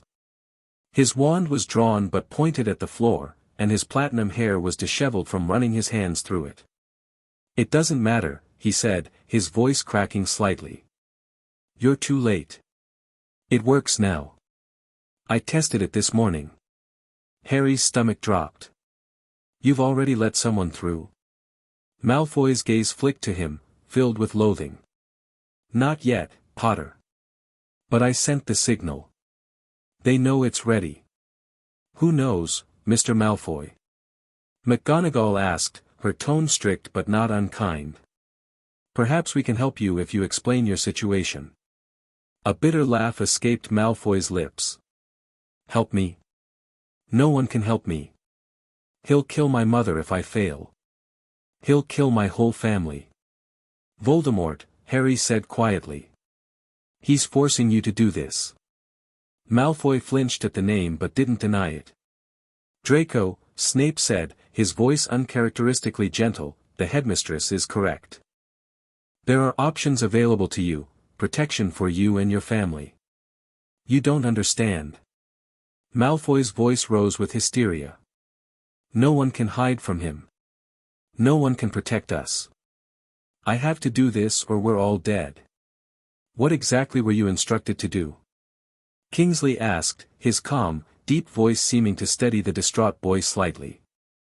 Malfoy hesitated, then spoke in a rush, as though the words had been burning inside him for months. Fix the cabinet. Create a way into Hogwarts that bypasses all the wards and protections. Once it was working, I was supposed to send a signal. They'll come through tonight, Bellatrix, my father, others. They're going to take control of the school. And then? McGonagall pressed when he fell silent. Malfoy's eyes dropped to the floor. And then Potter dies. Along with Dumbledore. Harry felt rather than saw Snape stiffen beside him. There was something in the professor's reaction that suggested this wasn't news to him, that he had known, at least in part, what Malfoy's mission entailed. I see, McGonagall said, her voice steady despite the gravity of Malfoy's confession. Well, Mr. Malfoy, it seems we have a problem. Because I have no intention of allowing Death Eaters into my school, nor of permitting harm to come to any of my students, including yourself. Malfoy looked up, confusion evident in his pale, pointed face.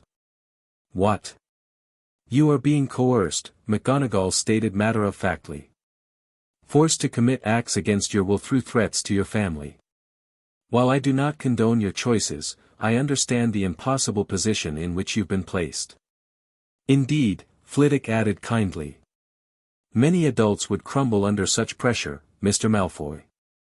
The fact that you've managed as well as you have speaks to considerable resilience. Malfoy stared at them, clearly struggling to process this unexpected response. But I've been helping Death Eaters. I almost killed that Bell girl with the cursed necklace. I nearly poisoned Weasley. Yes, McGonagall agreed, and those actions will have consequences.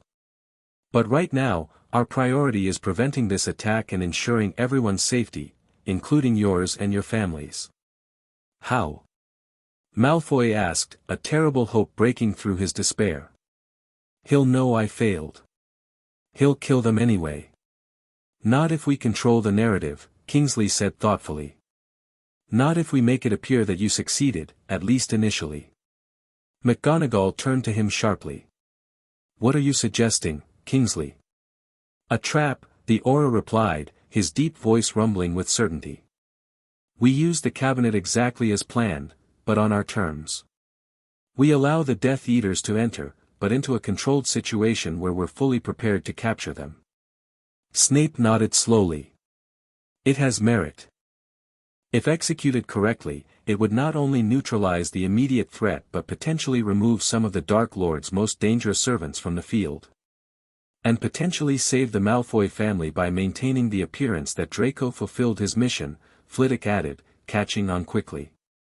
Harry watched Malfoy's expression shift from hopelessness to cautious consideration. "It could work," the Slytherin said slowly. "But they're expecting me to meet them, to guide them through the castle. Bellatrix wouldn't trust anyone else." "Then that's the role you'll play," McGonagall decided. "Under close supervision and with appropriate safeguards." She turned to the others. "We need to adjust our plans. The Founder's Shield must still be activated, but modified to allow specific passage through the cabinet while maintaining defenses everywhere else." "Is that possible?" Harry asked. "With precise calibration, yes," Dumbledore's voice came from behind them. The former headmaster stood in the doorway, having apparently followed them to the room of requirement. "The shield responds to the will of its invokers. If we are specific about exempting the cabinet's immediate vicinity while maintaining full protection elsewhere, it will comply." McGonagall nodded. "Albus, we'll need your expertise for this adaptation. Filius, secure the cabinet but ensure it remains functional.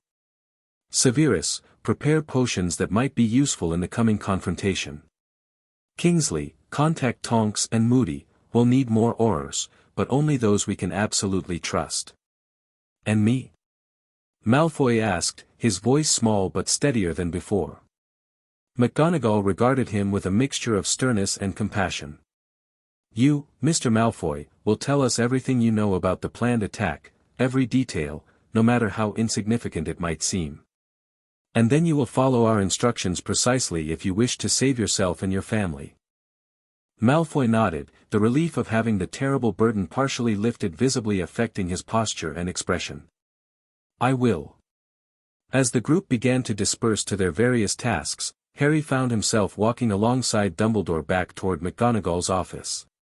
"You knew," Harry said quietly. "About Malfoy. About the cabinet." "I suspected," Dumbledore corrected gently.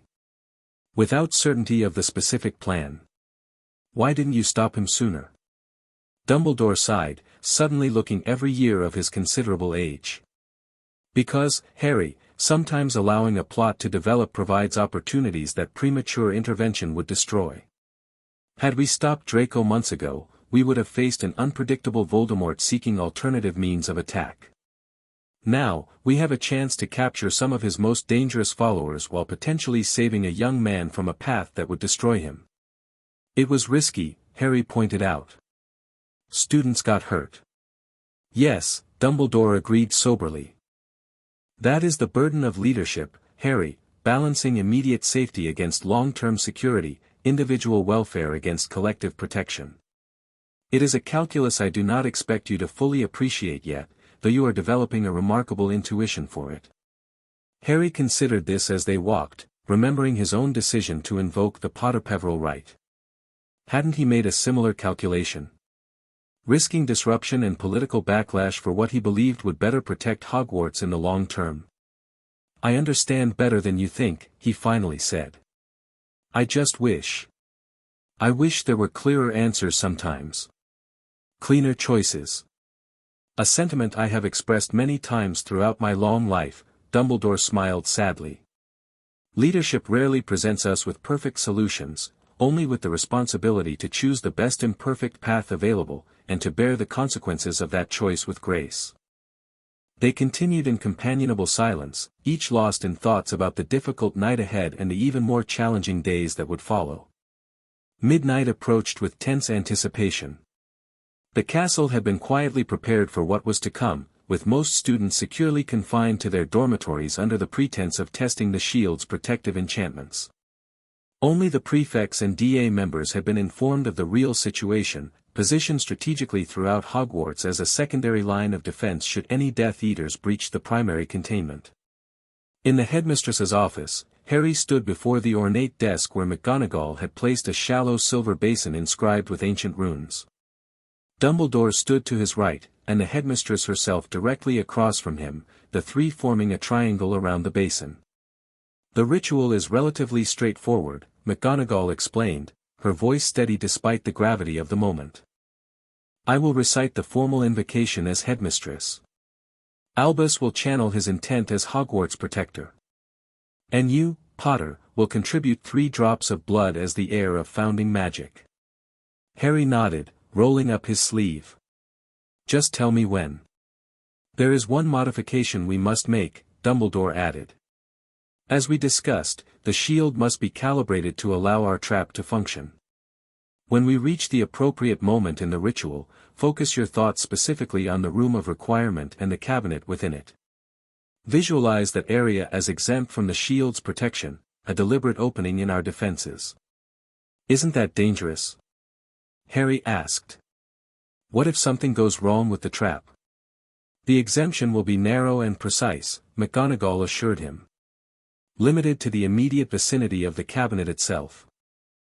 Once the Death Eaters move beyond that area, they will face not only our waiting forces but the full power of the shield should they attempt to harm any student or staff member."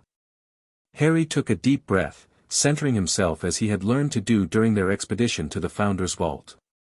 "I'm ready." McGonagall nodded, then raised her wand over the silver basin. "In my capacity as headmistress of Hogwarts School of Witchcraft and Wizardry, I call upon the ancient defenses laid by the 4 founders. In this time of dire threat, I invoke the shield of protection to guard our halls, our grounds, and all who dwell within them in good faith." The basin began to glow with a soft, silvery light that illuminated their faces from below. Dumbledore stepped forward, placing the tip of his wand against the basin's rim. "As one who has dedicated his life to the protection of Hogwarts and its students, I lend my will and my magic to this invocation. Let the shield recognize friend from foe, intent from action, and respond with proportionate force to any who would bring harm within these walls." The glow intensified, shifting from silver to gold with threads of red, blue, green, and yellow, the colors of the 4 houses, swirling through it like living ribbons. "Now, Harry," McGonagall directed softly. With steady hands, Harry drew a small silver knife across his palm, allowing 3 drops of blood to fall into the basin. As they touched the swirling light, he focused his thoughts as instructed, exempt the room of requirement, specifically the area around the vanishing cabinet. Allow passage there, but nowhere else. By the blood of founding lineage, he spoke the words McGonagall had taught him, I anchor this protection to Hogwarts' heart. Let the shield rise and hold until the threat is passed, guarding all who seek sanctuary within these walls. The moment his words ended, the light in the basin flared blindingly bright, then shot upward in a column that passed through the ceiling and beyond. Harry felt a wave of magic rush outward from where they stood, rippling through the castle in expanding circles of protective energy. Through his connection to the ritual, he sensed Hogwarts responding, awakening to a higher level of consciousness and awareness. The castle's magic, always semi-sentient, became fully alert, like a sleeping guardian opening its eyes after a long slumber. And then, as suddenly as it had begun, the dramatic display subsided. The light faded, the basin cooled, and the 3 lowered their wands. But Harry could still feel it, the shield humming through every stone of the castle, watchful and ready. "It is done," Dumbledore said quietly. "The Founder's shield is active." McGonagall conjured a bandage for Harry's palm, then moved to the window, gazing out at the moonlit grounds. "Now we wait for our unwelcome visitors." "How long?" Harry asked. "According to Mr. Malfoy's information, the attack is planned for approximately 2 hours from now," McGonagall replied. "Bellatrix apparently prefers to strike in the darkest part of the night, when defenses are theoretically at their weakest. She'll find we're quite well prepared," Dumbledore observed mildly, though there was steel beneath his gentle tone. "Kingsley has positioned his Aurors and Order members strategically throughout the castle, and our own staff are at their posts." "And the students?" Harry asked, thinking particularly of the DA members who had insisted on helping. Secure in their dormitories, McGonagall assured him. With the exception of the prefects and your Defense Association members, who refuse to be excluded. They have strict instructions to remain in designated safe zones unless directly threatened. Harry nodded, relieved that Ron, Hermione, and the others would be protected while still contributing to Hogwarts' defense. What about me? Where should I be during the attack? McGonagall and Dumbledore exchanged glances. That is a complex question, Harry, Dumbledore said carefully. You are both a primary target of this attack and one of our strongest defenders. Logic suggests keeping you far from the confrontation, yet I suspect you would find a way to involve yourself regardless. You suspect correctly, Harry confirmed with a hint of a smile. Then perhaps the wisest course is to place you where you can observe without being immediately exposed, McGonagall decided. The antechamber adjacent to the Room of Requirement has been secured and warded. You will accompany Professor Dumbledore there, where you can monitor the situation and intervene only if absolutely necessary. Harry wanted to argue for a more active role but recognized the strategic sense in their plan. Besides, being positioned near the Room of Requirement would allow him to respond quickly if things went wrong. All right, he agreed. But if Bellatrix or any of the others get past your initial trap, then we will reassess, McGonagall finished for him. I have no intention of sacrificing any student, Potter, not even one as chronically heroic as yourself. Before Harry could respond to this backhanded compliment, a silver lynx Patronus glided through the wall and spoke with Kingsley's deep voice, preparations complete. Malfoy in position. Initial magical signatures detected at the receiving end of the cabinet link. It seems our guests are arriving early, Dumbledore observed, rising from his chair with surprising agility for a man his age. Shall we greet them, Minerva? McGonagall's expression hardened into battle-ready resolve. Indeed, Albus. Let's show these Death Eaters exactly how Hogwarts responds to uninvited intrusions. As they left the office and moved swiftly through the castle's shifting corridors, Harry felt a strange calm settle over him. The path ahead was dangerous, the outcome uncertain, but they were facing the threat together, with planning and purpose rather than desperate improvisation. It was, he realized, exactly the kind of coordinated defense he'd hoped for when he invoked the Potter-Peverell right. Whatever happened tonight, Hogwarts was united in its protection of all who called it home. The seventh-floor corridor outside the Room of Requirement had been transformed into a sophisticated ambush zone. Disillusioned Aurors and Order members were positioned at strategic points, invisible to casual observation but ready to strike. Professor Flitwick had created subtle magical tripwires that would activate containment charms the moment they were crossed. Tonks, her hair a subdued brown for the operation, gave Harry a quick wink as Dumbledore led him to the concealed antechamber. Inside the Room of Requirement itself, visible through a one-way viewing portal Flitwick had created, Draco Malfoy stood alone beside the vanishing cabinet.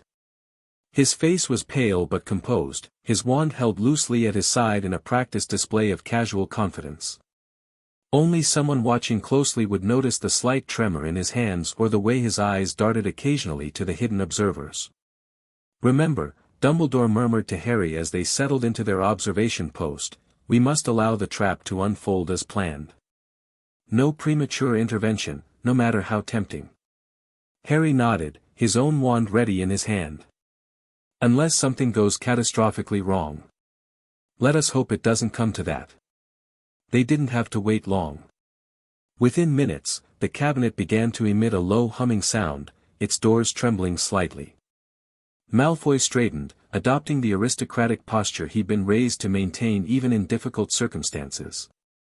The cabinet doors swung open, and a figure emerged, tall, gaunt, with wild black hair and heavily lidded eyes that glittered with fanatical intensity. Bellatrix Lestrange had arrived at Hogwarts. Draco, my precious nephew, she cooed, stepping fully into the room and glancing around with predatory alertness. You've done well. The Dark Lord will be pleased. Malfoy inclined his head stiffly. Aunt Bellatrix.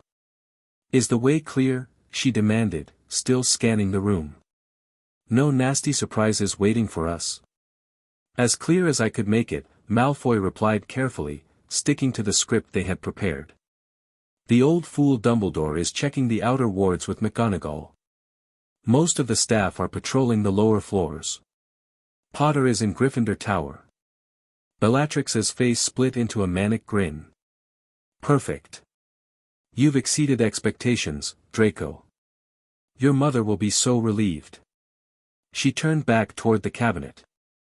Rodolphius. Rabaston. Come through. Two more figures emerged, the Lestrange brothers, followed quickly by Antonin Dolohov and Augustus Rookwood, both looking gaunt but dangerous after their time in Azkaban. Harry felt his heart rate accelerate as he recognized the wizards responsible for so many deaths, including those of Sirius and Neville's parents. The others? Bellatrix demanded, counting the assembled Death Eaters with a frown. Right behind us, Rodolphius Lestrange growled, his voice hoarse from disuse. Mulciber was having trouble with the transition. As if on cue, the cabinet glowed again, and 3 more Death Eaters emerged in quick succession, Mulciber, Travers, and finally Lucius Malfoy himself, looking significantly worse for his time in Azkaban but still carrying himself with aristocratic hauteur. Father, Draco acknowledged, his voice betraying emotion for the first time. Lucius nodded stiffly, his eyes sweeping over his son with a mixture of pride and concern. You've done well, Draco. The Dark Lord will reward our family for your service.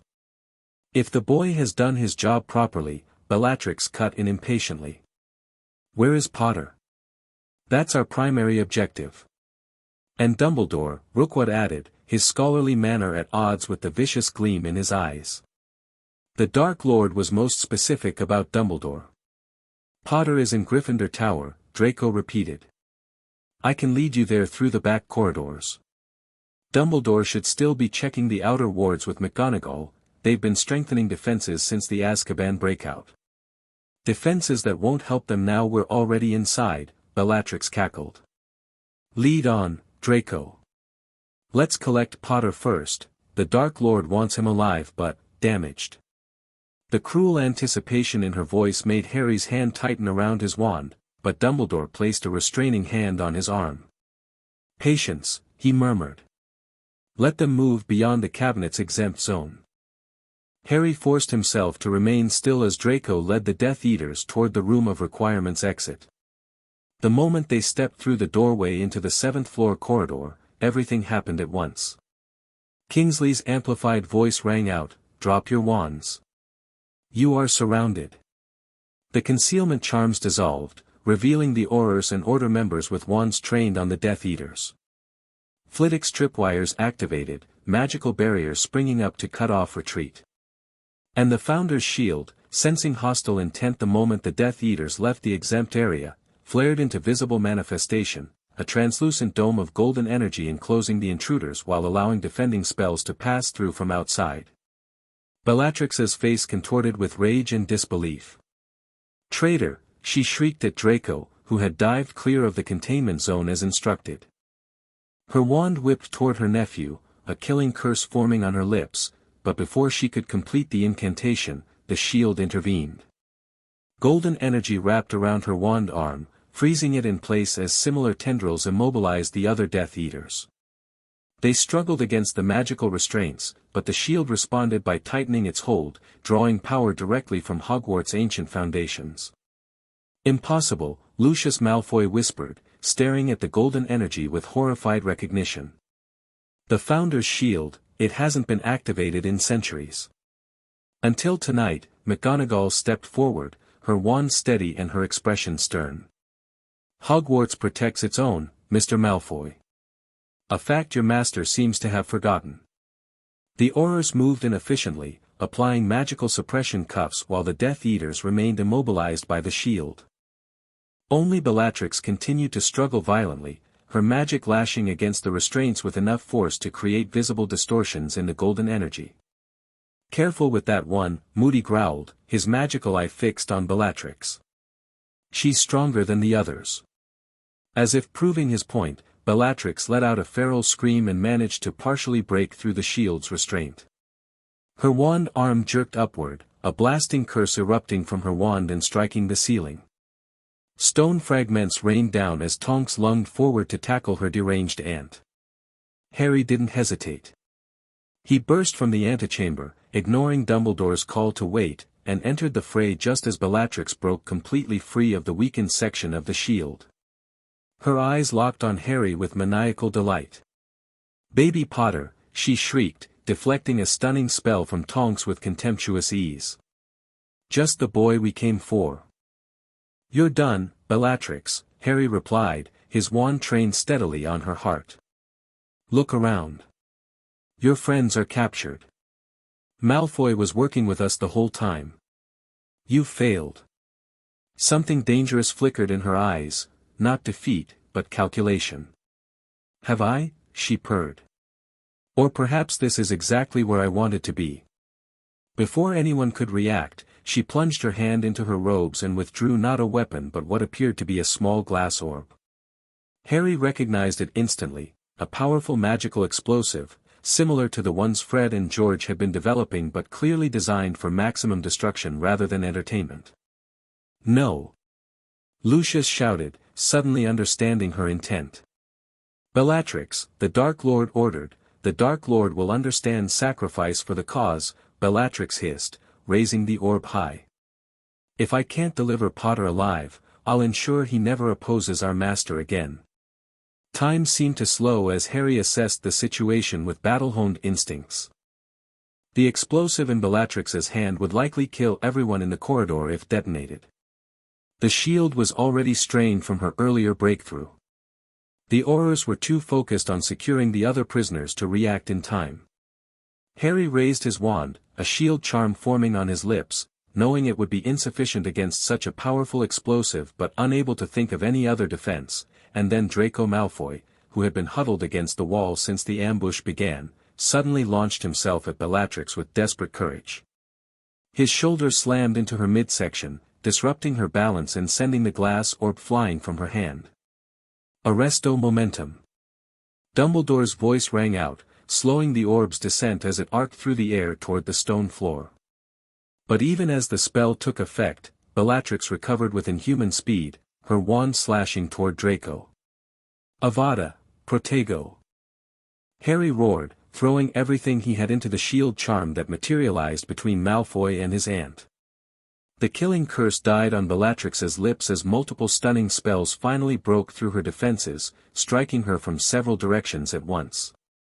She crumpled to the floor just as Dumbledore's gentle levitation charm guided the explosive orb safely into a containment vessel conjured by Professor Flitwick. For a moment, no one moved. Then Kingsley's deep voice broke the silence, "Secure the prisoners. Double restraints on Lestrange. Move quickly, people." As the Aurors and Order members leapt into action, Harry found himself extending a hand to Malfoy, who still lay sprawled where he had fallen after tackling Bellatrix. "That was unexpectedly Gryffindor of you," Harry said, helping his longtime rival to his feet. Malfoy managed a weak approximation of his usual sneer, though his face remained ashen. "Don't insult me, Potter. I just didn't fancy being vaporized by my lunatic aunt." "Whatever your motivation, Mr. Malfoy, your action was both brave and decisive," McGonagall said, approaching them with Dumbledore at her side. "It may have saved many lives." Malfoy's eyes darted to his father, who was being led away in magical restraints, head bowed in defeat. "What happens now?" he asked quietly. "To my family. Your cooperation will be noted in all official reports," Dumbledore assured him. "As will your mother's absence from tonight's attack, a point in her favor during any subsequent investigations. And your own future, Mr. Malfoy, remains at Hogwarts if you wish it," McGonagall added, her stern expression softening slightly. "Though there will be certain conditions and restrictions, given the events leading to tonight's confrontation." Malfoy nodded, looking simultaneously lost and relieved. Thank you, Headmistress." As the corridor cleared of prisoners and the shield's golden energy receded back into Hogwarts stones, Harry felt a profound weariness settle over him. The adrenaline of the confrontation faded, leaving him acutely aware of how close they had come to disaster, and how differently things might have unfolded under different leadership. "You were right," he said quietly to McGonagall as they walked back toward her office. "About needing leadership focused on the school itself. If we hadn't discovered the Founder's Vault, if we hadn't activated the shield." "Indeed, Potter," McGonagall agreed. "Though I must note that all of this began with your rather impulsive invocation of ancient magic to remove Albus from his position. A decision which, in retrospect, appears increasingly providential," Dumbledore observed mildly, falling into step beside them. "Had I remained headmaster, divided between Hogwarts and my research into Voldemort's weaknesses, I might not have recognized the significance of Draco's activities until too late." "So you're saying I was right?" Harry couldn't help asking, a hint of satisfaction in his voice. "I'm saying," Dumbledore replied with twinkling eyes, "that even impulsive actions can serve greater purposes than their initiators imagine. Whether through luck, fate, or some deeper intuition, your decision created a cascade of events that ultimately strengthened Hogwarts at a critical moment." McGonagall's lips twitched in what might have been a suppressed smile. "Don't encourage him, Albus. The last thing we need is Potter believing that reckless actions are retroactively justified by fortunate outcomes." "A fair point, Minerva," Dumbledore conceded. "Perhaps we should say instead that Harry's concern for his fellow students, while expressed through questionable methods, stemmed from the right place, and that intention matters in magic as in life." Harry smiled, recognizing the nuanced wisdom in Dumbledore's assessment. He had acted impulsively, yes, but from genuine concern for Hogwarts and its students. That his action had led to unexpected benefits didn't justify the rashness, but it did suggest that his instincts, at least, had been sound. "What happens now?" he asked as they reached the gargoyle guarding the headmistress's office. "With Voldemort, I mean. He's lost some of his most powerful followers tonight." "A significant setback for him, certainly," Dumbledore acknowledged, "but not a decisive one. Tom Riddle has always been adaptable, and he will undoubtedly adjust his strategies in response to tonight's failure." "He'll be angry," Harry said, remembering the burning rage he had sometimes felt through his connection to Voldemort. "Vengeful." "Yes," McGonagall agreed soberly. "Which is why we must remain vigilant and continue strengthening our defenses, both at Hogwarts and beyond." As they ascended the spiral staircase, Harry reflected on how much had changed since that morning weeks ago when he had received the letter from Gringotts. He had set out simply to ensure better protection for Hogwarts students, never imagining that his actions would lead to the discovery of the Founder's Vault, the activation of ancient defenses, and now the capture of Voldemort's inner circle. In the headmistress's office, they found several staff members and order members already gathered, discussing the night's events and their implications. Ron and Hermione broke away from a conversation with Lupin to rush toward Harry. "You're all right," Hermione exclaimed, embracing him fiercely. "We heard there was fighting, and that you were in the middle of it, as usual," Ron added, though his relieved grin took any sting from the words. "I'm fine," Harry assured them. "And we captured all of them, Bellatrix, the Lestrange brothers, Malfoy's father, all of them." "Bloody brilliant," Ron breathed. "That's a major blow to you-know-whose forces. And vindication of your concerns about school security," Hermione added more quietly, glancing toward McGonagall who was now conferring with Kingsley and Moody. "Though I still think there might have been less dramatic ways to address them." Harry laughed softly. McGonagall said almost the same thing. But Dumbledore seemed to think it all worked out for the best. "Speaking of Dumbledore," Ron said, nodding toward where the former headmaster stood chatting amicably with Professor Flitwick, "he seems pretty comfortable with his new role, doesn't he? Almost like he's, I dunno, relieved." Harry considered this, watching Dumbledore's animated expression as he described some aspect of the shield's operation to the charms professor. There was an energy about him that had been absent in recent months, a lightness that suggested Ron might be onto something. "Maybe he is," Harry said thoughtfully. "Being headmaster comes with a lot of administrative responsibilities. Now he can focus on what he does best, magical research, mentoring, and fighting Voldemort. And Hogwarts has McGonagall, Hermione observed, watching the headmistress efficiently organizing the night's debriefing with her characteristic blend of strictness and competence. Who, frankly, runs a tighter ship? A winning combination, Harry agreed, feeling a sense of rightness settle over him. Different strengths for different challenges. As the night wore on and plans were made for the coming days, increased security, ministry coordination, preparations for possible retaliation from Voldemort, Harry found himself standing by the office window, gazing out at the moonlit grounds of Hogwarts. The castle felt different now, more alert and responsive, as if the activation of the Founder's Shield had awakened something long dormant in its ancient stones. Quite a view, isn't it? Dumbledore's voice came softly from beside him. I spent many hours standing at this very window, contemplating Hogwarts and all it represents. Do you miss it? Harry asked. Being headmaster? Dumbledore considered the question with characteristic thoroughness. I miss certain aspects, he admitted. The sense of continuity, of being part of Hogwarts' long history. The daily interactions with bright young minds. He paused, then added with surprising candor, but I do not miss the endless administrative duties, the political maneuvering with the Board of Governors, or the constant balancing of competing priorities. So Ron was right, Harry said. You are relieved. Perhaps liberated would be more accurate, Dumbledore suggested with a small smile. Free to focus on the specific challenges for which I am best suited, while leaving the school in Minerva's extremely capable hands. He turned slightly to face Harry more directly. Your invocation of the Potter-Peverell rite, while undeniably abrupt, has created a more effective division of labor than I could have arranged myself.